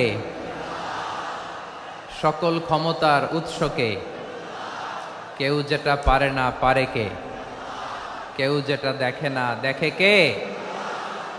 রব্বুল আলামিন বলেন, ওয়ালাকাদ কাররামনা বানি আদম, আমি বনি আদমকে সম্মানিত করেছি, বনি আদমকে মর্যাদা দিয়েছি। ওয়া হামালনাহুম ফিল বাররি ওয়াল বাহর, বনি আদমকে জলে স্থলে, স্থলে এবং সমুদ্রে চলাচলের বাহন দিয়েছি। ওয়া রাযাকনাহুম মিনাত তাইয়্যিবাত, তাদেরকে পবিত্র রিজিকের বন্দোবস্ত করেছি। ওয়া ফাদ্দালনাহুম আলা কাসীরিম মিম্মান খালাকনা তাফদীলা, আর আমি আল্লাহ যাদেরকে সৃষ্টি করেছি তাদের মধ্য থেকে বনি আদমকে আমি শ্রেষ্ঠ বানিয়েছি। আমরা শ্রেষ্ঠ, আমরা আশরাফুল মাখলুকাত। আমরা কি? এই যে এমনি চিল্লাচিল্লি করে, জিজ্ঞেস করলে বলে না। আমরা আশরাফুল মাখলুকাত। আমরা কি? শ্রেষ্ঠ, সবার চেয়ে সেরা। আমাদের মতো করে আল্লাহ কাউকে বানায় নাই। দুই পায়ে ভর করে, শির দ্বারা এরকম স্ট্যান্ড রেখে মাথা উঁচু করে দাঁড়াতে পারে এরকম কোন প্রাণী পৃথিবীতে আছে? এজন্য আল্লাহ বলেন, ওয়ালাকাদ কাররামনা বানি আদম, আমি বনি আদমকে সম্মানিত করেছি, তাদেরকে আমি মর্যাদা দিয়েছি। তাদেরকে আমি যত মর্যাদা দিয়েছি আমার কোন সৃষ্টিকে এত মর্যাদা দেই নাই। পড়েন সুবহানাল্লাহ। I have dignified the status of the sons of Adam. আদমের সব সন্তানের মর্যাদা আমি বাড়িয়েছি। আল্লাহ এখানে বলেননি ওয়ালাকাদ কাররামনাল মুমিনিন, আমি মুমিনের মর্যাদা বাড়িয়েছি, বলেছেন? আল্লাহ এখানে বলেন নাই ওয়ালাকাদ কাররামনাল মুসলিমিন, আমি মুসলিমের মর্যাদা বাড়িয়েছি। আল্লাহ বলেছেন ওয়ালাকাদ কাররামনা বানি আদম, আমি বনি আদমের সম্মান বাড়িয়েছি। হোক সে মুমিন কিংবা কাফের, মুসলিম কিংবা মুশরিক, আস্তিক কিংবা নাস্তিক, আরব কিংবা অনারব, যেই হোক না কেন, আদম সন্তান সবগুলার মর্যাদা বাড়ায় দিয়েছে কে? সবার মর্যাদা আল্লাহ বাড়িয়েছে। মানুষ হিসেবে মর্যাদা। বিশ্বনবী সাল্লাল্লাহু আলাইহি ওয়াসাল্লাম ইহুদির লাশ দেখে দাঁড়িয়ে গেলেন। কার লাশ? আমার যশোরের ভাইয়েরা আওয়াজ করে বলুন, কার লাশ? ইহুদির লাশ দেখে দাঁড়ায় গেলেন। সাহাবারা বললেন, ইয়া রাসূলুল্লাহ, আপনি দাঁড়ালেন যে, এটা তো ইহুদির লাশ। বিশ্বনবী বললেন, আওয়ালাইসাত নাফসান, এটা কি মানুষ নয়? এটা হোক ইহুদি হোক খ্রিস্টান, এটা তো মানুষ। আমি মানুষ দেখে দাঁড়িয়েছি। আই স্যালিউট দ্য হিউম্যানিটি, আমি মানবতাকে সম্মান করেছি। পড়েন সুবহানাল্লাহ। তাহলে এই জমিনে মানুষের মর্যাদা বেশি, হোক আস্তিক হোক নাস্তিক হোক মুমিন কিংবা কাফের। আদমের সন্তান হলে মানুষ হলেই তার মর্যাদা বাড়িয়েছে কে? আমার কলিজার টুকরা যশোরের ভাইয়েরা, মানুষের মর্যাদা আল্লাহ এত বাড়িয়েছেন, মানুষ জীবিত থাকলেও যেমনি মর্যাদাবান, মরে গেলেও মর্যাদাবান। সুবহানাল্লাহ পড়েন। মানুষ মরে গেলে এই ডেড বডিটা কি হয়? পচে যায়, গলে যায়, মাটির সাথে মিশে যায়। তাই বলে আপনি ডেড বডির সাথে যাচ্ছে তাই করতে পারবেন না। পারবেন? কেউ যদি অন্যায় করে তাকে যদি আপনি শাস্তির আওতায় আনেন, যা মনে চায় করতে পারবেন না। তারা আগুন দিয়ে পোড়াতে পারবেন না, নাক কাটতে পারবেন না, কান কাটতে পারবেন না, অঙ্গ বিকৃতি করতে পারবেন না। কারণ মানব জাতির মর্যাদা স্বয়ং দিয়েছে কে? ডেড বডি পচে যাবে, গলে যাবে। তারপর ইসলাম বলে, না খবরদার, এই মরা লাশটারও একটা মর্যাদা আছে না নাই? ইসলাম বলে এই লাশটা গলে যাবে, পচে যাবে, কিন্তু এটার অমর্যাদা করো না। কর্পূর দিয়ে, খেজুর পাতা দিয়ে এটাকে ওয়ার্ম ওয়াটার দিয়ে, গরম পানি দিয়ে ধৌত করো। সাদা শুভ্র ধবধবে কাপড় দিয়ে লাশটাকে তুমি কাভার করো। তারপরে খাটিয়ার মধ্যে লাশটাকে রেখে বিশাল একটা প্রোগ্রাম করো, একটা ফিউনারাল প্রোগ্রাম করো। ওই প্রোগ্রামের ডানে বায়ে পেছনে লাশটারে রাখলে হবে না, প্রোগ্রামের একেবারে সামনটাতে তুমি লাশটাকে রাখো। সুবহানাল্লাহ। একটা ফিউনারাল প্রোগ্রাম করতে হবে, তাকে শেষ বিদায় জানাতে হবে, যেটাকে আমরা জানাজা বলি। কি বলি? জানাজা মানে মাইয়েতের জন্য দোয়া, তার জন্য দোয়া করা হয়। তাকে একটা সিস্টেমেটিক অর্ডারে কবরে রাখা হয়, সুন্দরভাবে সেটাকে কবরস্থ করা হয়, মাটি দেয়া হয়, পানি দেয়া হয়। তার মানে মরে গেলেও মানুষের সম্মান বাড়ায় দিয়েছে কে?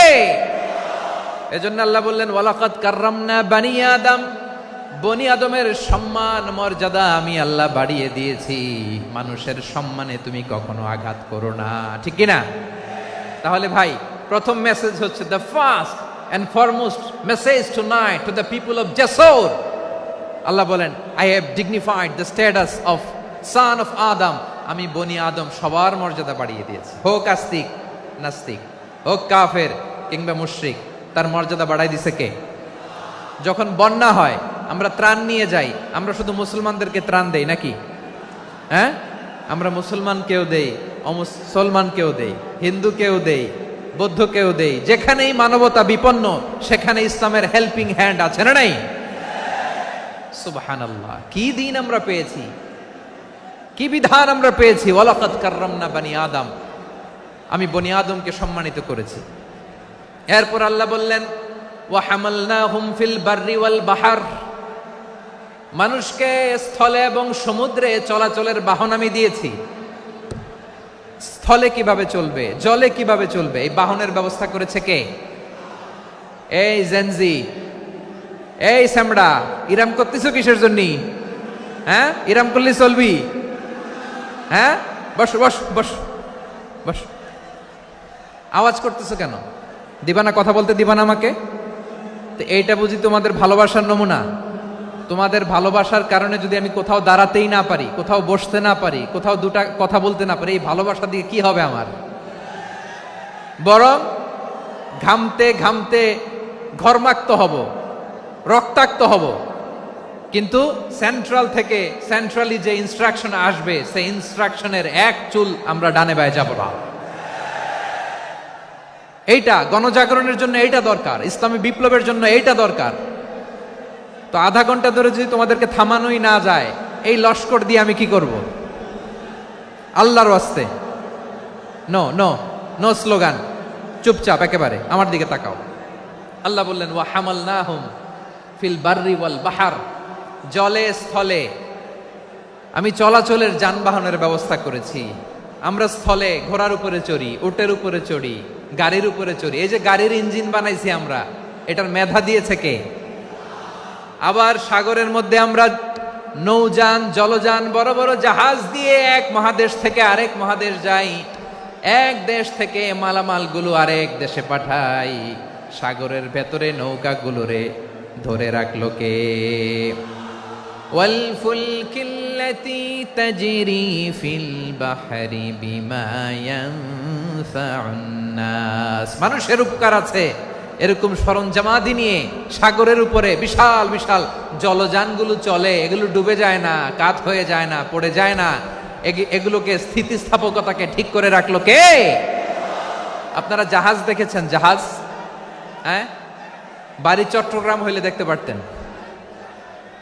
দেখছেন? বিশাল বিশাল জাহাজ, বিশাল জাহাজ মালামাল নিয়ে এক মহাদেশ থেকে আরেক মহাদেশে যায়। গত মাসে আমার জাপান সফর ছিল। এই যে বাংলাদেশে যে গাড়িগুলো চালান, বেশিরভাগ গাড়ি আসে কিন্তু জাপান থেকে। হাজার হাজার গাড়ি একটা জাহাজ বহন করতে পারে, হাজার হাজার গাড়ি। এটারে সাগরের মধ্যে ভাসাইলো কে? সবাই বলুন, ভাসালো কে? হাজার হাজার গাড়ি নিয়ে জাপানিজ গাড়িগুলো আমাদের চট্টগ্রামের এয়ারপোর্টের বন্দরে ভিড়ে। যুক্তরাষ্ট্রে আমি দেখেছি বিশাল বিশাল জাহাজ। আপনারা টাইটানিক জাহাজের নাম শুনেছেন? টাইটানিকেরও 8 গুণ 10 গুণ বড়। সুবহানাল্লাহ কইবেন না? টাইটানিক জাহাজের 8 গুণ 10 গুণ বড় একটা জাহাজ আছে, আইকন অফ দ্য সি। আমি দেখে এসেছি। রয়্যাল ক্যারিবিয়ান দেখে এসেছি। সাগরের সামনে জেটিতে যখন দাঁড়ালাম, জাহাজটা যখন যায়, আমার মনে হচ্ছে একটা শহর, গোটা শহর, the entire city is floating on the water. পুরো একটা শহর মনে হয় পানির উপর দিয়ে ভেসে যাচ্ছে। পড়েন সুবহানাল্লাহ। এই যে আইকন অফ দ্য সি, এই ক্রুজ, এই জাহাজটা, এটার ভিতরে স্টেডিয়াম আছে। কিসের ভিতরে স্টেডিয়াম? কথা বুঝে নাই বোধহয়। স্টেডিয়াম কিসের ভিতর? সুইমিং পুল আছে, শপিং মল আছে, রেস্টুরেন্ট আছে, ক্লাব আছে, 3000 4000 রুম বিশিষ্ট, কক্ষ বিশিষ্ট হোটেল আছে। এই সবগুলোর নিয়ে এগুলো চলে সাগরের এই দোলার মধ্যে, জলোচ্ছ্বাসের মধ্যে। এই সাগরের ভেতরে এই জাহাজগুলোর ভাষায় রাখছে কে? সূরাতুর আর রহমানে আল্লাহ তাআলা বললেন, ওয়ালাহুল জাওয়ারিল মুনশাআতু ফিল বাহরি কাল আ'লাম ফাবিআইয়ি আলা, সবাই পড়েন, ফাবিআইয়ি আলাই রাব্বিকুমা তুকাযযিবান। পাহাড় সম বড় বড় জাহাজগুলো মাল বোঝাই করে সাগরের মধ্যে ভেসে বেড়ায়। এগুলো দিয়ে মালামাল বহন করা যায়, মানুষরা এক দেশ থেকে আরেক দেশে যায়। এই জাহাজগুলোর সাগরের ভেতরে ভাসায় রাখলো কে? এই আয়াতের ভেতরে আল্লাহ তাআলা সূরাত বানী ইসরাঈলের এই চমৎকার আয়াতের ভেতরে আল্লাহ তাআলা বেসিকলি মানব জাতির প্রতি তার 4টি স্পেশাল অনুগ্রহের কথা বলেছেন। কয়টি? 2টা বলে ফেলছি। 1 নাম্বার, ওয়ালাকাদ কাররামনা বানি আদম, আমি বনি আদমের সম্মান বাড়াইছি। নাকি মুসলমানদের? নাকি মুসল্লিদের? কার সম্মান বাড়িয়েছি? বনি আদমের। তাহলে human dignity, the first part of the verse talks about the human dignity. 2 number অংশ আল্লাহ তাআলা বললেন, ওয়া হামালনাহুম ফিল বাররি ওয়াল বাহর, স্থলে এবং সমুদ্রে আমি তাদের জন্য চলাচলের বাহন দিয়েছি। সুবহানাল্লাহ। তার মানে smooth movement on land and sea, জলে এবং স্থলে যাতে আমরা স্মুথলি মুভ করতে পারি আল্লাহ তাআলা দিয়েছেন। 3 নম্বরে আল্লাহ তাআলা বললেন, ওয়া রাযাকনাহুম মিনাত তাইয়্যিবাত, মানুষের জন্য আমি পবিত্র রিজিকের ব্যবস্থা করেছি। জলে এবং স্থলে যত প্রাণী আছে সবগুলা প্রাণীকে রিজিক দেয় কে? আমাদেরকে রিজিক দেয় কে? সাগরের মাছগুলোকে, বড় বড় তিমি মাছগুলোরে রিজিক দেয় কে? বাতাসের মধ্যে ভেসে বেড়ানো বড় বড় পাখিগুলো, স্ক্যান্ডিনেভিয়ান কান্ট্রি থেকে লক্ষ লক্ষ কোটি কোটি পাখিগুলো যে এক দেশ থেকে আরেক দেশে ট্রান্সফার হয়, এগুলোর রিজিক দেয় কে? রব্বুল আলামিন বলেন, ওয়ামা মিন দাব্বাতিন ফিল আরদি ইল্লা আলাল্লাহি রিজকুহা ওয়া ইয়ালামু মুস্তাকাররাহা ওয়া মুস্তাওদাআহা কুল্লুম ফি কিতাবিম মুবিন। আল্লাহু আকবার। রব্বুল আলামিন বলেন, ভূপৃষ্ঠে বিচরণশীল যত প্রাণী আছে সব প্রাণীগুলোকে আমি আল্লাহ আমার নিজের কুদরতে রিজিকের বন্দোবস্ত করি। এই প্রাণীগুলো কোথায় থাকে, কোথায় যায়, সব জায়গায় আমি রিজিক পৌঁছে দেই। রিজিক কেউ দিতে পারে না, রিজিকের মালিক কে? রিজিকের মালিক তিনি আল্লাহ। এজন্য আল্লাহ তাআলা বললেন ওয়ারাযাকনাহুম মিনাত তাইয়্যিবাত। এরপর আল্লাহ বললেন ওয়া ফাদ্দালনাহুম আলা কাসীরিম মিম্মান খালাকনা তাফদীলা।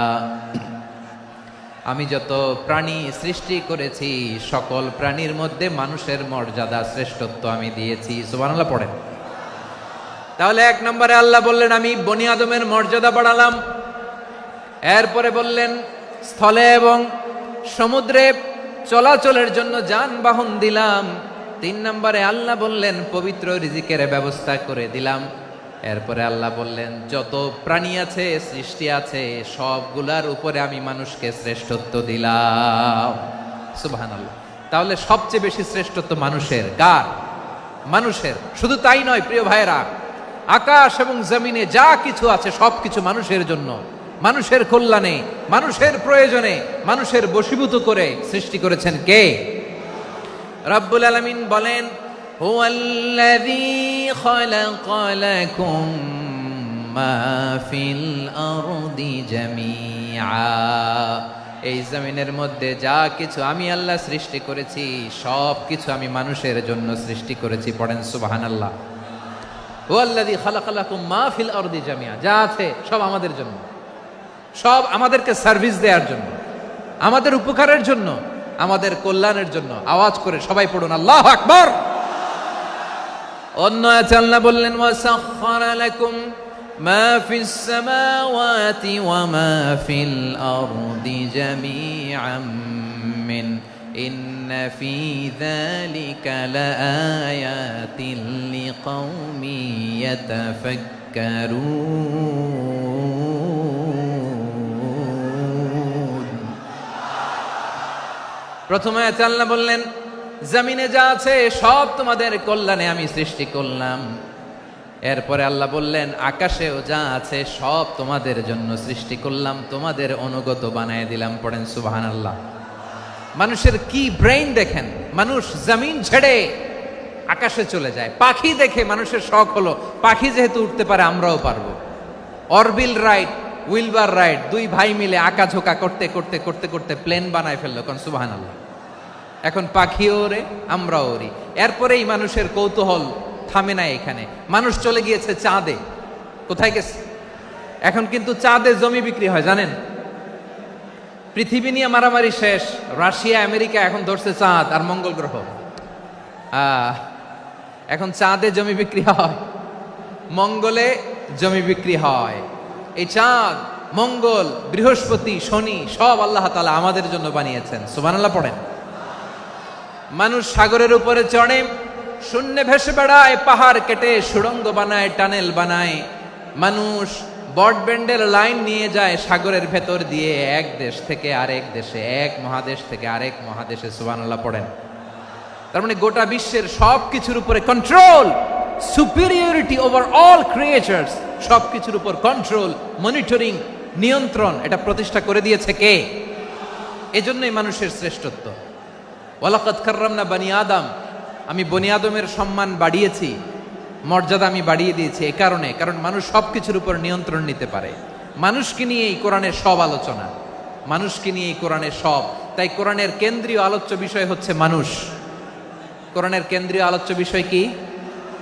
যশোরের ভাইয়েরা বুঝে থাকলে সবাই বলবেন কোরআনের কেন্দ্রীয় আলোচ্য বিষয় কি? এই যে আমি মূল আলোচনায় যাচ্ছি এখন। কেন মানুষ কোরআনের কেন্দ্রীয় আলোচ্য বিষয়?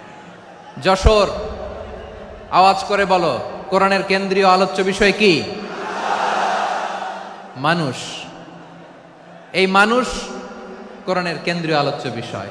মানুষকে আল্লাহ স্বাধীনতা দিয়েছেন। ফামান শাআ ফালইউমিন ওয়া মান শাআ ফালইয়াকফুর। চাইলে মুমিন হতে পারো, চাইলে কাফের হতে পারো, তোমার ইচ্ছা। তবে জেনে রাখো মুমিন হলে পাবা জান্নাত, কাফির হলে পাবা জাহান্নাম। নাও দ্য ডিসিশন ইজ ইয়ার্স। সিদ্ধান্ত তোমার, জান্নাতে যাবা না জাহান্নামে যাবা।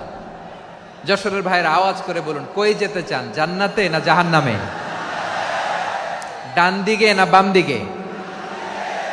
ডানপন্থী না বামপন্থী? চিল্লা চিল্লি না চুপচাপ?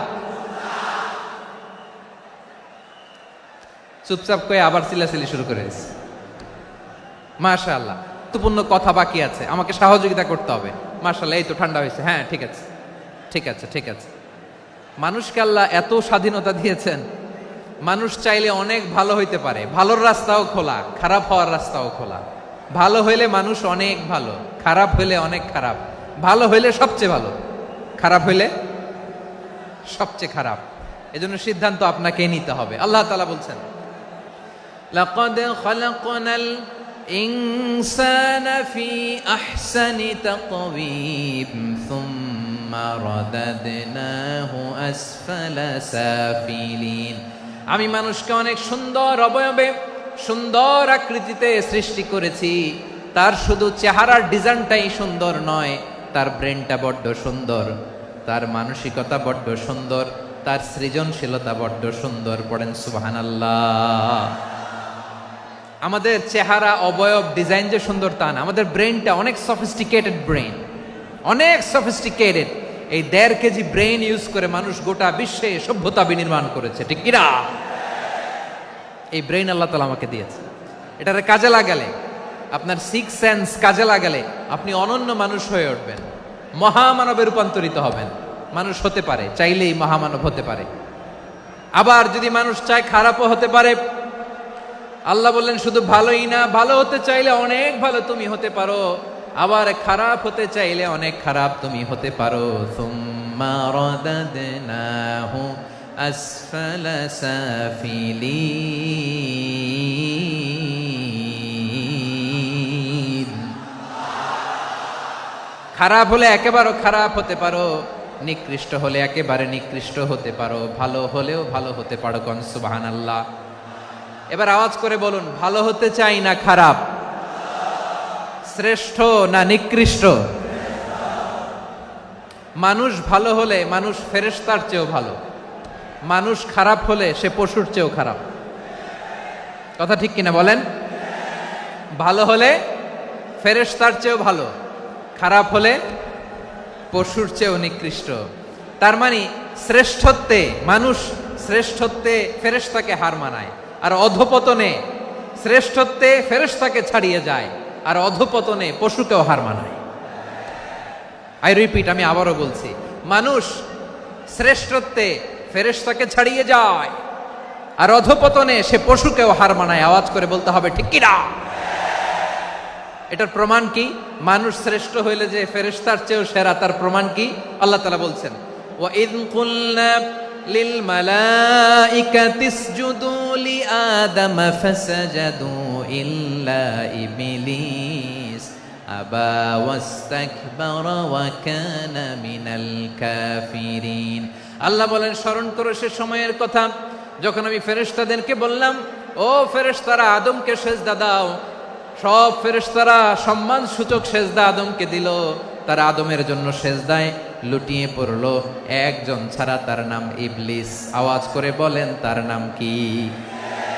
সে অহংকার প্রদর্শন করলো, সে কাফের হয়ে গেল, বাকি সব ফেরেশতারা সেজদা দিল। সুবহানাল্লাহ। আবার আদম আলাইহিস সালামকে আল্লাহ জিজ্ঞেস করলেন, সব বলে দিল উত্তর, কিন্তু ফেরেশতাদেরকে একই প্রশ্ন জিজ্ঞেস করলেন, তারা উত্তর করতে পারে নাই। তার মানে এর মধ্য দিয়ে প্রমাণিত হয়, মানুষ ভালো হলে ফেরেশতার চেয়েও ভালো, ফেরেশতার চেয়েও মানুষের মর্যাদা বাড়িয়ে দিয়েছে কে? সব নূরের ফেরেশতা যখন মাটির আদমকে সেজদা দেয়, এটা প্রমাণ করে ফেরেশতার চেয়েও মানুষের মর্যাদা বাড়িয়ে দিয়েছে কে? তুমি মাটির আদমকে প্রথম সৃষ্টি করিয়া ঘোষণা করিয়া দিলে শ্রেষ্ঠ বলিয়া, তাই তো নূরের ফেরেশতা করে আদমকে সেজদা। ঠিক কিনা বলেন? তাই তো নূরের ফেরেশতা করে আদমকে সেজদা, সবার চেয়ে সম্মান দিলে মাটির আদমকে। আল্লাহু আল্লাহু তুমি জাল্লে জালালুহু, শেষ করা তো যায় না গে তোমার গুণগান। পড়েন না? পড়েন, আল্লাহু আল্লাহু তুমি জাল্লে জালালুহু, শেষ করা তো যায় না গে তোমার গুণগান। আল্লাহু আল্লাহু, আল্লাহু আকবার।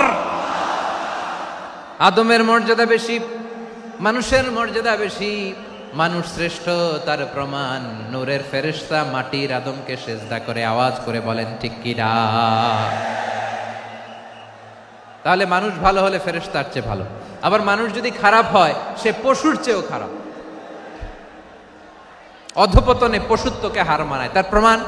তার প্রমাণ কি? তার প্রমাণ হচ্ছে যশোরের ভাইরা দেখবেন পত্রিকায় নিউজ পেপারে মাঝে মাঝে এরকম দেখা যায়, এক মানুষ আরেক মানুষকে হত্যা করে 20 টুকরা করে বস্তার ভিতরে ভরেছে। আপনারা এই নিউজ পড়েন নাই না? দেখেন নাই? দেখছেন? মানুষ মানুষকে হত্যা করে কয় টুকরা? জোরে বলেন। এখানেই ক্ষান্ত হয় না, আবার কোথায় ভরছে? বস্তার ভেতরে।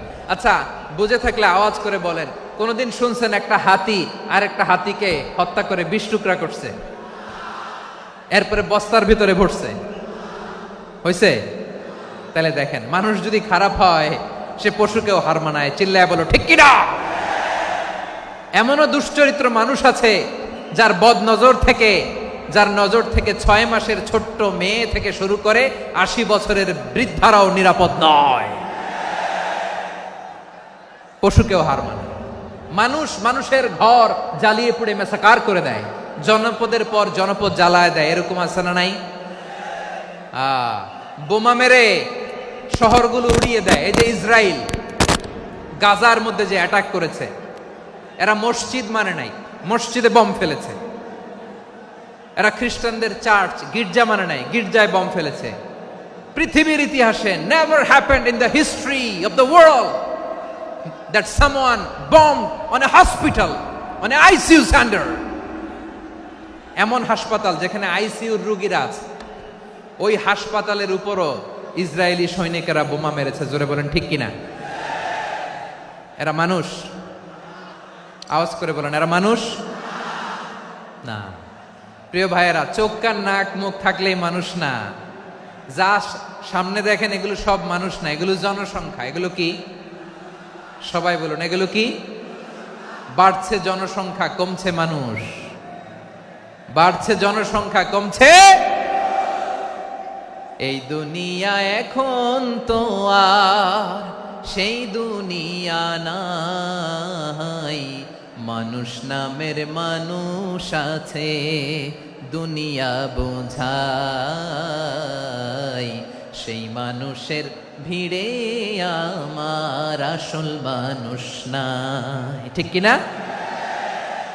আসল মানুষের বড্ড অভাব, আসল মানুষের বড্ড অভাব।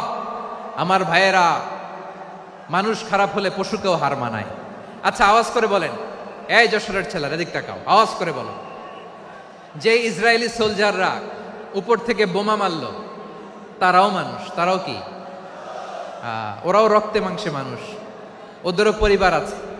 বোমা মেরে যেই মেয়েটাকে তারা অনাথ বানায়, ইয়াতিম বানায়, ও কিন্তু বাসায় ওর মেয়েটাকে রেখে আসছে। ঠিক কিনা বলেন?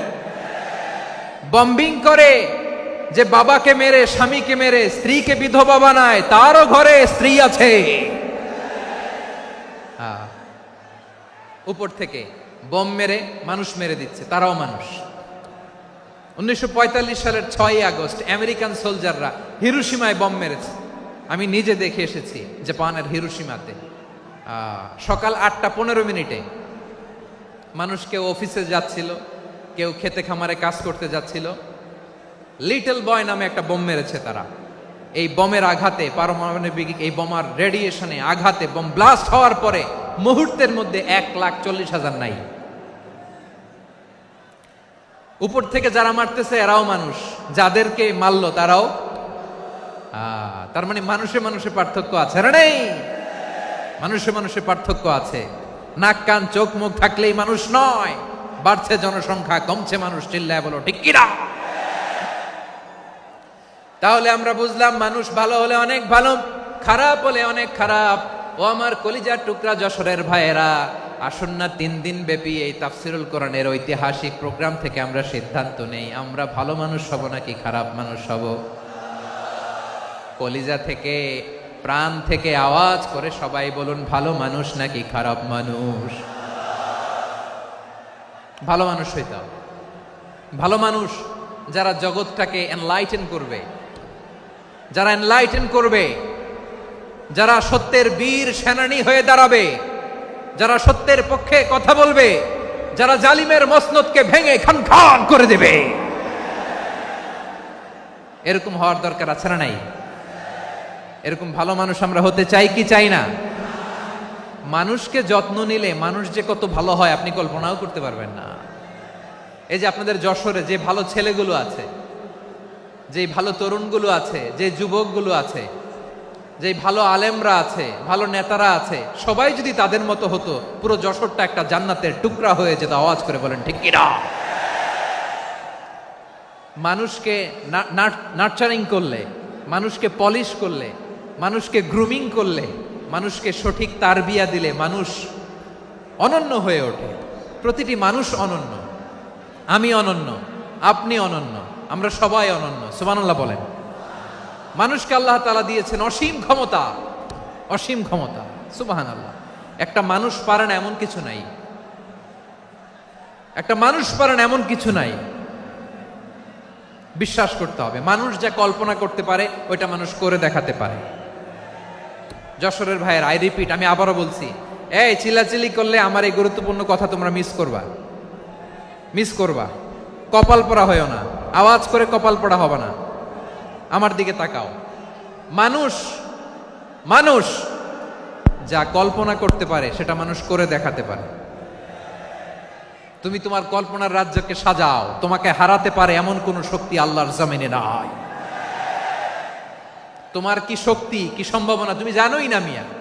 তুমি এদিকে তাকাও কেন? তোমার রাস্তা তো ওই দূরে। তুমি কোথায় যাবে, আল্লাহ তোমার টেনে কোথায় নিয়ে যাবে তুমি কিছুই জানো না। প্ল্যান বিগ, ড্রিম বিগ, কল্পনার শক্তিকে বড় করো। মানুষ যা কল্পনা করতে পারে মানুষ তা করে দেখাতে পারে।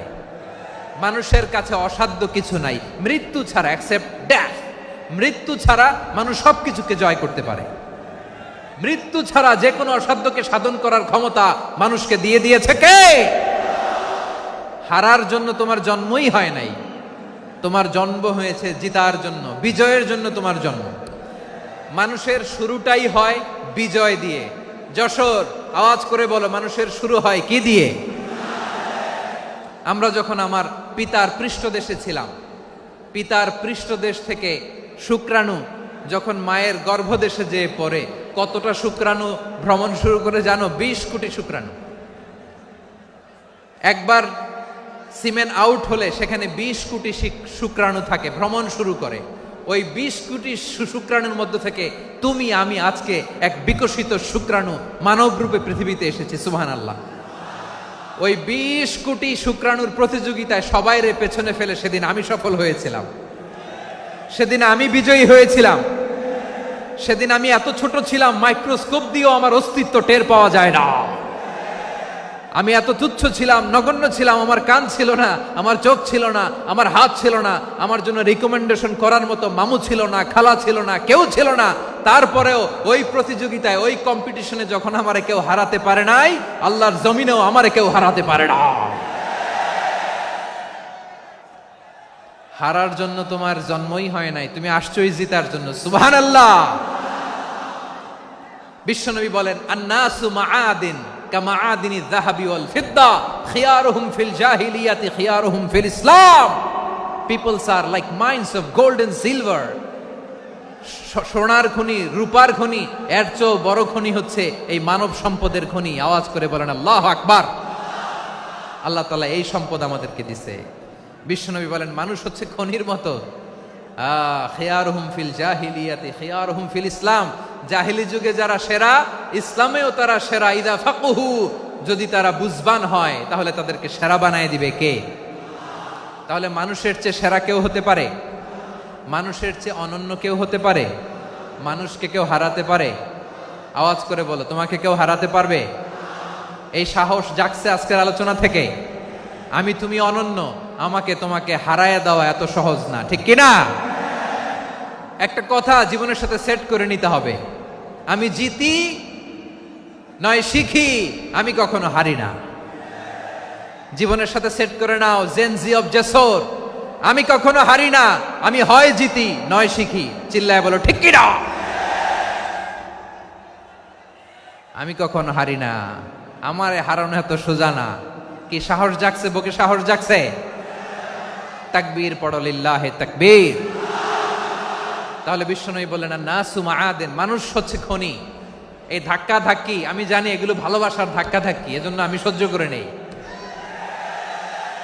এগুলো যে ভালোবাসার ধাক্কা ধাক্কি এটা আমরা বুঝি। পৃথিবীর কোন আইন, সিকিউরিটি প্রটোকল দিয়ে এটারে মানানো যাবে না,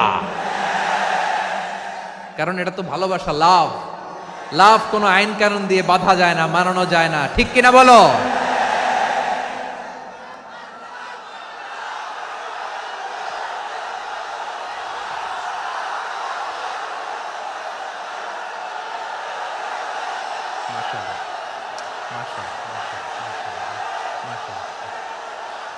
ঠিক আছে, বসুন বসুন বসুন।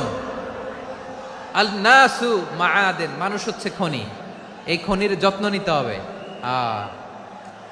আমার মা বাবা যারা এসেছেন, আপনার ছেলে মেয়ের যত্ন নেন। আপনার ছেলের মধ্যে যে কি পটেনশিয়াল আপনি জানেন না। আপনার এই ছোট্ট অবুজ ছেলেটাই আগামী দিনের শায়েখ আহমদুল্লাহ হবে। আপনার হেফজখানায় পড়া ওই ছোট্ট ছেলেটাই আগামী দিনের আল্লামা মামুনুল হক হবে। আপনার ওই ছেলেটা আমির হামজা হবে, আব্দুল হাই সাইফুল্লাহ হবে। এভাবে বড় বড় আলেম হবে, তারা যুগশ্রেষ্ঠ আলেম হবে। সেই একদিন এই বাংলাদেশের পার্লামেন্টে যে বক্তব্য দিয়ে যশোরের পক্ষে কথা বলবে। আপনি জানেন না, কাউকে ছোট করবেন না আপনি। ওর কনফিডেন্স আপনি কমাবেন না, আপনি কমাতে পারেন না। প্যান্ডেলে আমার যে মা বোনেরা আছেন, ছেলে মেয়েদেরকে কখনো ছোট করে কথা বলবেন না। ও যে কোথায় যাবে আপনি জানেন না। আপনি মা হয়ে তাকে সাহস দিবেন, তার কল্পনার জগৎটাকে সাজাতে তাকে উৎসাহিত করবেন। ঠিক কিনা বলেন? আর আমার প্যান্ডেলের আমার প্রিয় শ্রদ্ধাশীলা মায়েরা বোনেরা, আপনারা তো আরো দামি সম্পদ। বিশ্বনবী বলেন আর দুনিয়া কুল্লুহা মাতা।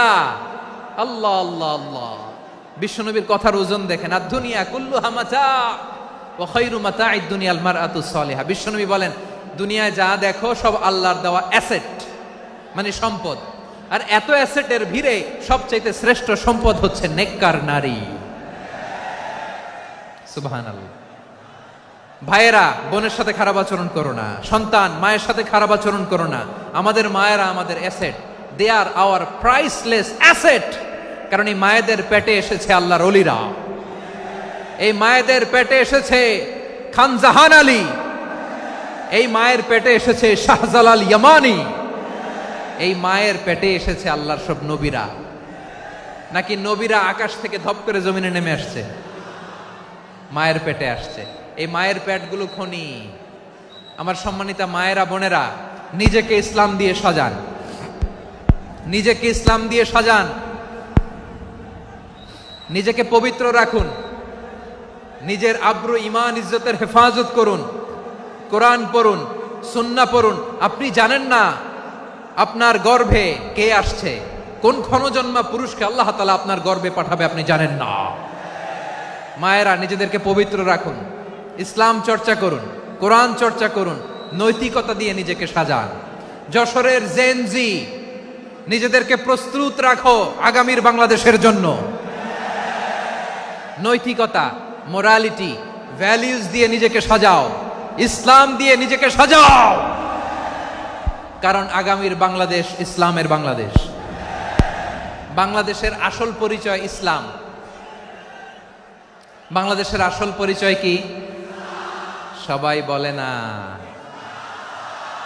বাংলাদেশের আসল পরিচয় কি? এই ইসলাম নিয়ে আমরা সংসদ ভবন সাজাবো, রাজি আছি না নাই?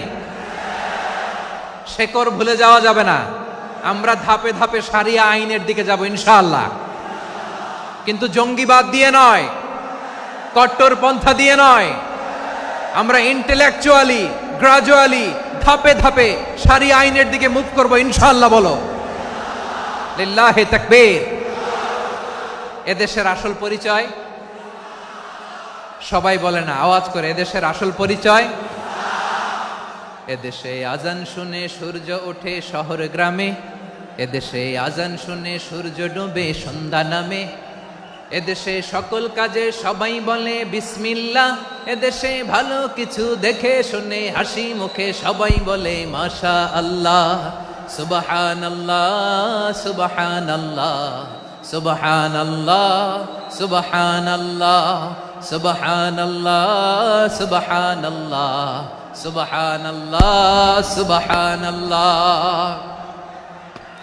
ও নবীন তরুণ তোমার কিসের এত ভয়, জেনে রেখো বাংলাদেশের আসল পরিচয়। বাংলাদেশের আসল পরিচয় ইসলাম। আওয়াজ তুলে বলো, আসল পরিচয় কি? এদেশে পরস্পরে দেখা হলে দেয় সালাম, এদেশে আমজনতার হৃদয় জুড়ে পাক্কালাম, ঠিক কি না? এদেশে বিপদ এলে সর্বজনে সর্বক্ষণে দোয়া পড়ে ইন্না লিল্লাহ সুবহানাল্লাহ সুবহানাল্লাহ সুবহানাল্লাহ সুবহানাল্লাহ। এদেশে আজান শুনে সূর্য ওঠে শহর গ্রামে, এদেশে আজান শুনে সূর্য ডোবে সন্ধ্যা নামে, এদেশে সকল কাজে সবাই বলে বিসমিল্লাহ, এদেশে ভালো কিছু দেখে শুনে হাসি মুখে সবাই বলে মাশা আল্লাহ। সুবহানাল্লাহ, আওয়াজ করে সুবহানাল্লাহ সুবহানাল্লাহ সুবহানাল্লাহ সুবহানাল্লাহ। সবাই একসাথে সুবহানাল্লাহ সুবহানাল্লাহ সুবহানাল্লাহ সুবহানাল্লাহ। এদেশের আসল পরিচয় কি? আওয়াজ করে বলতে ভয় লাগে। এদেশের আসল পরিচয় কি? ইসলাম দিয়ে আমাদের সংসদ ভবন চলুক, আমরা চাই কি চাই না? বঙ্গভবনে লা ইলাহা ইল্লাল্লাহর পতাকা উড়ুক, আমরা চাই কি চাই না? প্রতিটি জেলা অফিসে, ডিসি অফিসে লা ইলাহার পতাকা ঝুলুক, আমরা চাই কি চাই না? কারা কারা চাই হাত তুলে আল্লাহরে দেখায়।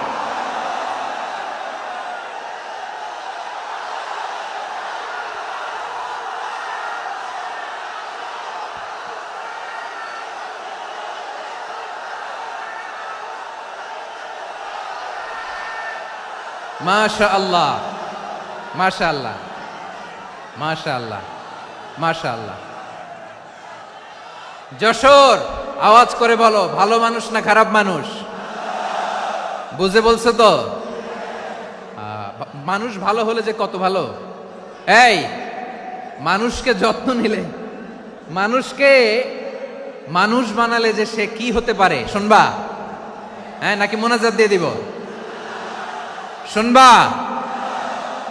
তাহলে থামতে হবে। থামো, আমি যখন বলবো থামো থামো, তাকবীরের সময় দিলে তাকবীর, থামো থামো। মানুষকে যত্ন নিলে, এই এদিকে এদিকে, ড্রোন নামায় ফেল, হয়েছে ড্রোনের ফুটেজ হয়ে গেছে, এবার ড্রোন নামায় ফেল, আমার দিকে তাকাও। মানুষকে, তোমরা এদিক সেদিক তাকালে তো গুরুত্বপূর্ণ পয়েন্ট মিস হয়ে যাবে। এদিকে এদিকে, হ্যাঁ মাস ঠিক আছে, এদিকে।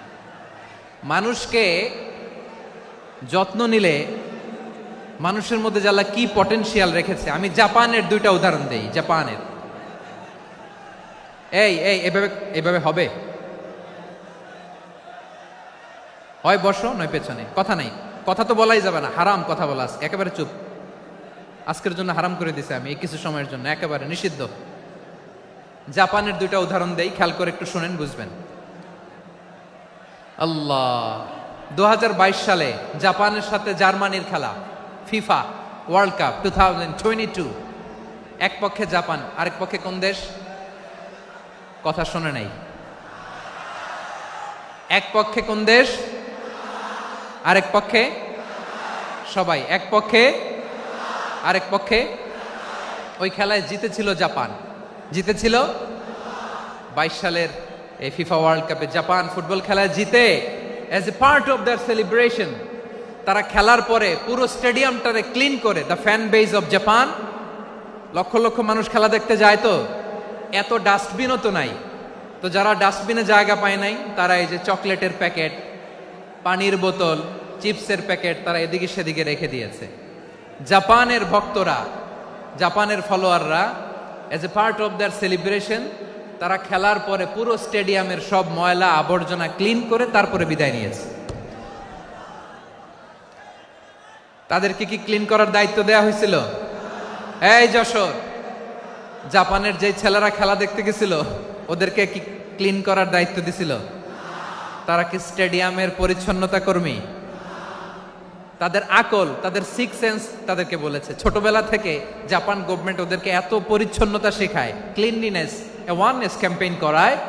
ক্লাসে আমি দেখেছি, ক্লাসে নিজের বেঞ্চ নিজে মুছে, ক্লাসের মাঝখানে একটা সময় দেয়, নিজের টেবিল নিজে মুছে, নিজের ক্লাসরুমটা নিজে পরিষ্কার করে, রাস্তাঘাটে একটা ধুলা নাই, ময়লা নাই, একটা টিস্যু নাই।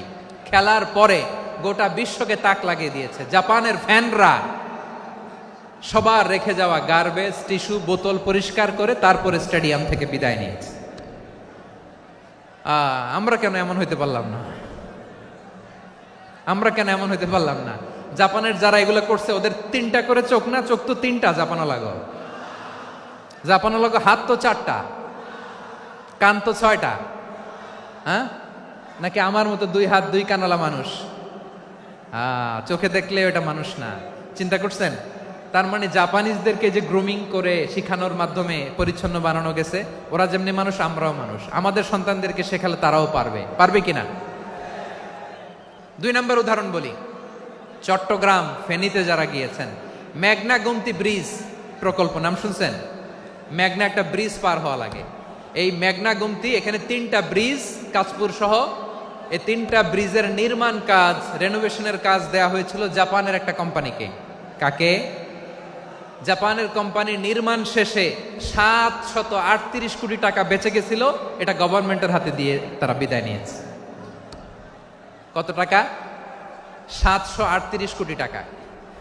যত প্রাক্কলিত ব্যয় নির্ধারণ করা হয়েছে সব টাকা সরকার, তৎকালীন সরকার 2019-এর সরকার, কারা ছিল তো জানেন? এই 2019-এর সরকার তাদেরকে দিয়েছে। তারা রিনোভেশন নির্মাণ শেষে 738 কোটি টাকা অতিরিক্ত বেঁচে গেছিল, এটা আবার গভর্নমেন্টের হাতে বুঝাই দিয়ে তারা বিদায় নিচ্ছে। আমরা কেন এমন হইতে পারলাম না? জাপানের ওরাও মানুষ, আমরাও মানুষ। তার মানে মানুষে মানুষে পার্থক্য আছে না নাই? আচ্ছা, জাপানের 2টা উদাহরণ দিলাম, এবার আমার দেশের 2টা উদাহরণ দিব না? বাংলাদেশের 2টা উদাহরণ দিই। 1 নম্বর উদাহরণ, গত সপ্তাহে আপনারা জানেন কক্সবাজার আমার একটা প্রোগ্রাম ছিল, তো হেলিকপ্টারে গিয়েছিলাম। ফেনী জেলা যখন পার হচ্ছি আমি দেখলাম 3টা উইন্ডমিল। উইন্ডমিল চিনেন তো? বিশাল পিলার, 3টা 4টা পাখা থাকে।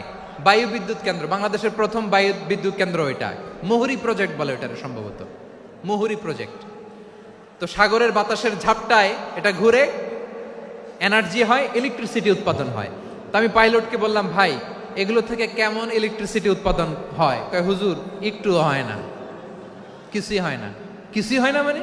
বলে, হুজুর বাংলাদেশে যত উইন্ডমিল আছে এটার পাখা একটাও ঘুরে না। আল্লাহ, বলেন কি? তাহলে এই যে কোটি কোটি টাকা ব্যয় করে যে উইন্ডমিল, কয় হুজুর ভিতরে ফিটফাট, উপরে ফিটফাট, ভিতরে সদরঘাট। তার মানে কোটি কোটি টাকা দিয়ে এই উইন্ডমিল বানায়, এখানে কিছু নাই। দুর্নীতির আড্ডাখানা, আখড়াখানা বাংলাদেশ, ঠিক কিনা বলেন? হায় রে, জাপানিজরাও মানুষ, আমরাও মানুষ। আমার এক নিকটাত্মীয় সরকারি চাকরিজীবী, উনি আমাকে বললেন, বাংলাদেশের আরেকটা উদাহরণ দেখি। উনি আমাকে বললেন যে প্রতি বছর আমাদের অফিসের ফার্নিচার চেঞ্জ করে। আমি বললাম, প্রতি বছর ফার্নিচার চেঞ্জ করে কেন? বলে যে ফার্নিচার নতুন পারচেজ করলেই তো ওইখানে টাকা, নতুন কিনতে পারলেই টাকা, নতুন উন্নয়নের সবক শোনাতে পারলেই টাকা। প্রথম আলোর রিপোর্ট। কি আলো? প্রথম আলোর রিপোর্ট। গত 15 বছরে উন্নয়নের নামে লুটপাট হয়েছে প্রায় 3.25 লাখ কোটি টাকা। কার রিপোর্ট? আমাদের বানানো কথা। প্রথম আলোর রিপোর্ট। গত 15 বছরে কারা ছিল জানেন তো? হ্যাঁ, শুধু ওনাদেরকেই দোষ দিয়ে লাভ নাই। স্বাধীনতার পর থেকে শুধু শাসকের হাত বদল হয়েছে, আমরা কিছু পাই নাই, ঠিক কিনা বলেন? শুধু ওনাদের দোষ দিয়ে কি লাভ? একদল খাইছে, আরেক দল খাওয়ার জন্য রেডি হয়ে আছে। আমরা এরকম চাই না, জনগণকে ফুটপাতে বসাই দিস। প্রিয় ভাইয়েরা, তাহলে জাপানের মানুষও মানুষ, আমরাও মানুষ। সিদ্ধান্ত আপনার, কোন মানুষ হবেন, ভালো মানুষ না খারাপ মানুষ? আজকের আলোচনার বিষয় হচ্ছে মানব সম্পদের উন্নয়ন, human resource development. It's a process to increase the capacity of knowledge, skill, capacity of the people of a country. একটা দেশের মানুষের জ্ঞান, তাদের দক্ষতা কি করে বাড়ানো যায়, বাড়িয়ে দেশের উন্নয়ন করানো যায়, এটাই হচ্ছে মানব সম্পদ উন্নয়নের মূল কথা। তাহলে মানব সম্পদ হচ্ছে একটা দেশের সবচাইতে শক্তিশালী পুঁজি। প্রাকৃতিক সম্পদ, খনিজ সম্পদের চেয়েও দামি হচ্ছে মানব সম্পদ। আমার প্রিয় যশোর, প্রাকৃতিক সম্পদ, খনিজ সম্পদের চেয়ে দামি সম্পদ কি সম্পদ? আল্লাহ তাআলা দয়া করে আমাদেরকে এই মানব সম্পদ দিয়েছেন। আসুন আমাদের এই মানুষগুলোকে আমরা সোনার মানুষ বানাই। রাজি আছেন তো সবাই? রাজি আছেন? মানুষ পারে না এমন কোনো কিছু নাই, চাইলে সব পারে। এজন্য মানুষকে তারবিয়া দিতে হবে, যথাযথভাবে তাদেরকে গড়তে হবে। আসুন আমরা সিরাতের আয়নায় বিশ্বনবীর জীবনী থেকে দেখি তিনি কিভাবে হিউম্যান রিসোর্সকে ম্যানেজ করতেন। যদি আপনাদের সময় হয় দু একটা উদাহরণ দিয়ে আজকে আমি আমার আলোচনার বিদায় নিব। হবে সময় হবে কয়েক মিনিট? হ্যাঁ, শান্ত থাকবেন তো? শান্ত থাকবা? হ্যাঁ, ঠিক আছে। এই ধাক্কার মধ্যে ঢুকছে, এবার মজা বুঝতেছো তো? হ্যাঁ, মানা করছিলাম না? ঠিক আছে, টের পাও। হ্যাঁ, ঠিক আছে। যে আওয়াজ করবে আমি ওকে দেখতেছি, কে কে আওয়াজ করে দেখতেছি। শেষ কথা, শেষের দিকে চলে আসছি। বিষ্ণু ইসলাম কিভাবে হিউম্যান রিসোর্সকে ম্যানেজ করতেন, মজার কথা আছে কয়েকটা, বলে বিদায় নিব। বিশ্বনবী কিভাবে এই মানব সম্পদকে ম্যানেজ করতেন। বিশ্বনবী he was a very good talent hunter, চৌকস ট্যালেন্ট হান্টার ছিল। কার মধ্যে কি ট্যালেন্ট আছে দেখলেই বুঝে ফেলতেন। সুবহানাল্লাহ পড়বেন না? কি নবী আমরা পেয়েছি! He was a very good talent hunter. আমার নবী তিনি চৌকস ট্যালেন্ট হান্টার ছিলেন। কার মধ্যে কি প্রতিভা বের করতেন, ওই প্রতিভাকে ইসলামের কল্যাণে কাজে লাগাতেন। সুবহানাল্লাহ বলেন। যাকে যেই জায়গায় সেট করলে ভালো হবে তাকে ওই জায়গায় সেট করতেন। কয়েকজন সাহাবীর জীবনী শোনাই। আবু মাহজুরা রাদিয়াল্লাহু তাআলা আনহু, মক্কার মুয়াজ্জিন, আগে ছিল মুশরিক, পরে হইছেন মুমিন। উনি কিভাবে মুমিন হইলেন এই ঘটনাটা একটু আপনাদের শোনাতে চাই। তা আপনাদের তো সময় নাই হাতে। হ্যাঁ, সময় আছে? এই জেনজি শেষ করে দিল আজকের প্রোগ্রামটা। 1 ঘন্টা ধাক্কা ধাক্কি করে কেমনে দাঁড়ায় আছে আমি বুঝলাম না।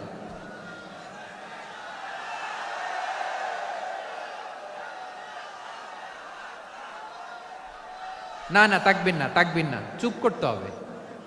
What I need you stop, just shut up, চুপ। হ্যাঁ, ঠিক আছে, এভাবে। আবু মাহজুরা রাদিয়াল্লাহু তাআলা আনহু কিভাবে মুসলিম হলেন আওয়াজ করে শুনেন। হুনাইনের যুদ্ধ, 8ম হিজরি। বিষ্ণু ইসলাম হুনাইনের যুদ্ধ শেষে ফিরতেছেন, পথিমধ্যে বেলাল রাদিয়াল্লাহু তাআলা আনহু। এই যে আবার কথা, আই রে আল্লাহ রে, এখানে ধাক্কা ধাক্কি কেন? চলে যাও, পেছনে যাও, যাও পেছনে যাও। কি আজীব তামাশা! যেখানে যায় এখানে ধাক্কা ধাক্কি, মারামারি, গায়ের উপরে, কাঁধের উপরে, শাউটিং। অনেক গুরুত্বপূর্ণ কথা পয়েন্ট করে নিয়ে আসে যে বলবো, এই শাউট করার কারণে প্রোগ্রামটাই নষ্ট করে দেয়। আসছে আমার ভালোবাসা দেখাইতে, প্রোগ্রামটাই শেষ করে দিয়ে চলে যায়। স্টপ।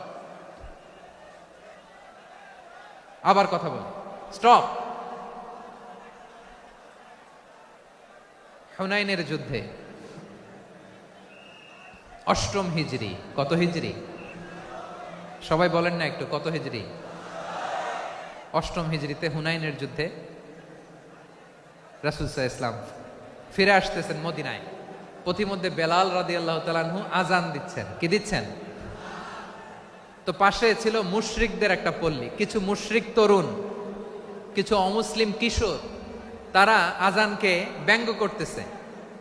আমাদের বাংলায় মুখ ভেঙ্গানো বলে আর কি। বেলাল রাদিয়াল্লাহু তাআলা আনহু আজান দিচ্ছেন, ওই বাচ্চাগুলো মুশরিক, তো ওরা আজানকে ব্যঙ্গ করতেছে, বিকৃতি করে ওরাও আজান দিচ্ছে। উদ্দেশ্য হচ্ছে আজানকে নিয়ে ঠাট্টা করা। উদ্দেশ্য কি? ঠাট্টা করা। ব্যাপারটা মনে কষ্ট পাওয়ার মতো ব্যাপার না? কিন্তু বিশ্বনবী ওইখানে দেখেন কি খুঁজলেন। বিশ্বনবী খেয়াল করলেন অমুসলিম কিশোরদের মধ্য থেকে একটা কিশোরের গলাটা বড় দরাজ গলা, কণ্ঠটা বড় সুন্দর। খেয়াল করে দেখলেন যে কিছু কিশোর বেলালের আজানকে ব্যঙ্গ করে, বিকৃতি করে, কিন্তু একজনের কণ্ঠ দেখতে পাচ্ছেন না এত দূরে, কিন্তু কণ্ঠটা বড় সুন্দর, দরাজ গলা। বিশ্বনবী সাহাবীদেরকে বললেন, ধরো এগুলারে, ধরো। সবগুলারে ধরে বিশ্বনবীর সামনে আনা হলো। ওরা হাঁটু গেড়ে বসলো। বিশ্বনবী বললেন, তোমাদের মধ্যে কে যেন ব্যঙ্গ করে আজান দিচ্ছিল, তার গলাটা বড় উঁচু, গলার বেসটা বড় মজবুত, মেলোডিয়াস, সুমধুর কণ্ঠ, কে? আবু মাহজুরা বলে, আমার বন্ধুরা সবাই আমার দিকে আঙ্গুল দেখায়, আমি পড়ে গেছি বিপদে। রাসূল সাল্লাল্লাহু আলাইহি ওয়াসাল্লাম বাকি অমুসলিম তরুণদেরকে ছেড়ে দিলেন, বললেন তোমরা যাও। এবার আবু মাহজুরারে পাইছে। আবু মাহজুরার চুলের মধ্যে হাত দিলেন বিশ্বনবী, মাথায় হাত দিয়ে বললেন, এবার আজান দাও দেখি। আবু মাহজুরা বলে, আমি তো আজান দিতে জানি না, কারণ আমি তো বেলালেরটা শুইনা দিছি, আমার তো মুখস্থ নাই, আমি তো আজান দিতে জানি না। বিশ্বনবী বললেন, জানো না? তাহলে আসো, আমি তোমারে শিখাই দেই। সুবহানাল্লাহ পড়েন। আবু মাহজুরা হাঁটু গেড়ে বসে, বিশ্বনবীর মোবারক হাত আবু মাহজুরার চুলের মধ্যে। বিশ্বনবী আজানের মুআল্লিম আবু মাহজুরাকে বলতেছে, ঠিক আছে তোমারে শিখাই দিচ্ছি, আমি যা যা বলবো আমার সাথে সাথে বলো, পারবা? আবু মাহজুরা বলে, পারবো। বিশ্বনবী আজান দিচ্ছেন মাথায় হাত দিয়ে, আল্লাহু আকবার, আল্লাহু আকবার। আবু মাহজুরা এই বাক্যটা পড়লেন। বিশ্বনবী দ্বিতীয় বাক্য পড়তে আরম্ভ করলেন, আল্লাহু আকবার,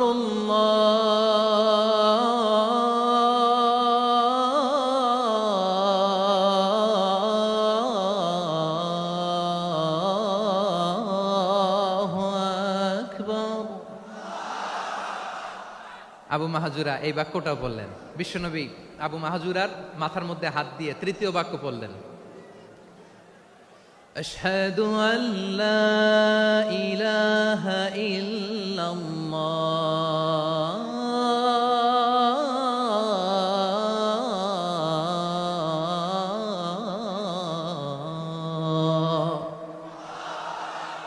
আবু মাহজুরা তৃতীয় বাক্য পড়লেন। বিশ্বনবী একটা বাক্য পরে আবু মাহজুরা পরে, বিশ্বনবী পরে আবু মাহজুরা পরে। আবু মাহজুরা কিন্তু অমুসলিম, মুশরিক। আবু মাহজুরা বলে, এক একটা বাক্য পড়ি আমার কলিজাটা গলে ঠান্ডা হয়ে যায়। এতদিন মোহাম্মদকে গালি দিতাম, এখন মোহাম্মদ আমার মাথায় যখন হাত রাখছে আমার সারা শরীর ঠান্ডা হয়ে গেছে। বিশ্বনবী আজান শিখাচ্ছেন, একটা একটা বাক্য পড়ে আবু মাহজুরাও পড়ে, বিশ্বনবী পড়ে আবু মাহজুরাও পড়ে। পুরো বাক্যগুলো যখন শেষ, আজান শেষ, আবু মাহজুরাও যখন পুরো আজান পড়লেন, আবু মাহজুরা বললেন, এতদিন মোহাম্মদের চেহারা দেখলে আমার ঘৃণা লাগতো, আজ থেকে মোহাম্মদের চেহারার চেয়ে প্রিয় চেহারা আমার কাছে নাই। আবু মাহজুরা বললেন, ও মুহাম্মদ, আজানের বাক্য তো আপনি আমারে শেখালেন, এখানেই শেষ করবেন না, আপনি আমারে পড়ায় দেন, লা ইলাহা ইল্লাল্লাহু মুহাম্মাদুর রাসূলুল্লাহ সাল্লাল্লাহু আলাইহি ওয়াসাল্লাম। বিশ্বনবীর সাথে দাঁড়িয়ে উনি শাহাদা পড়ে মুসলমান হয়ে গেলেন। এবার আবু মাহজুরা বলে, ইয়া রাসূলুল্লাহ, ইয়া হাবিবাল্লাহ, আমি মুমিন হয়েছি, মুসলমান হয়েছি, আপনার কাছ থেকে আজান শিখার সৌভাগ্য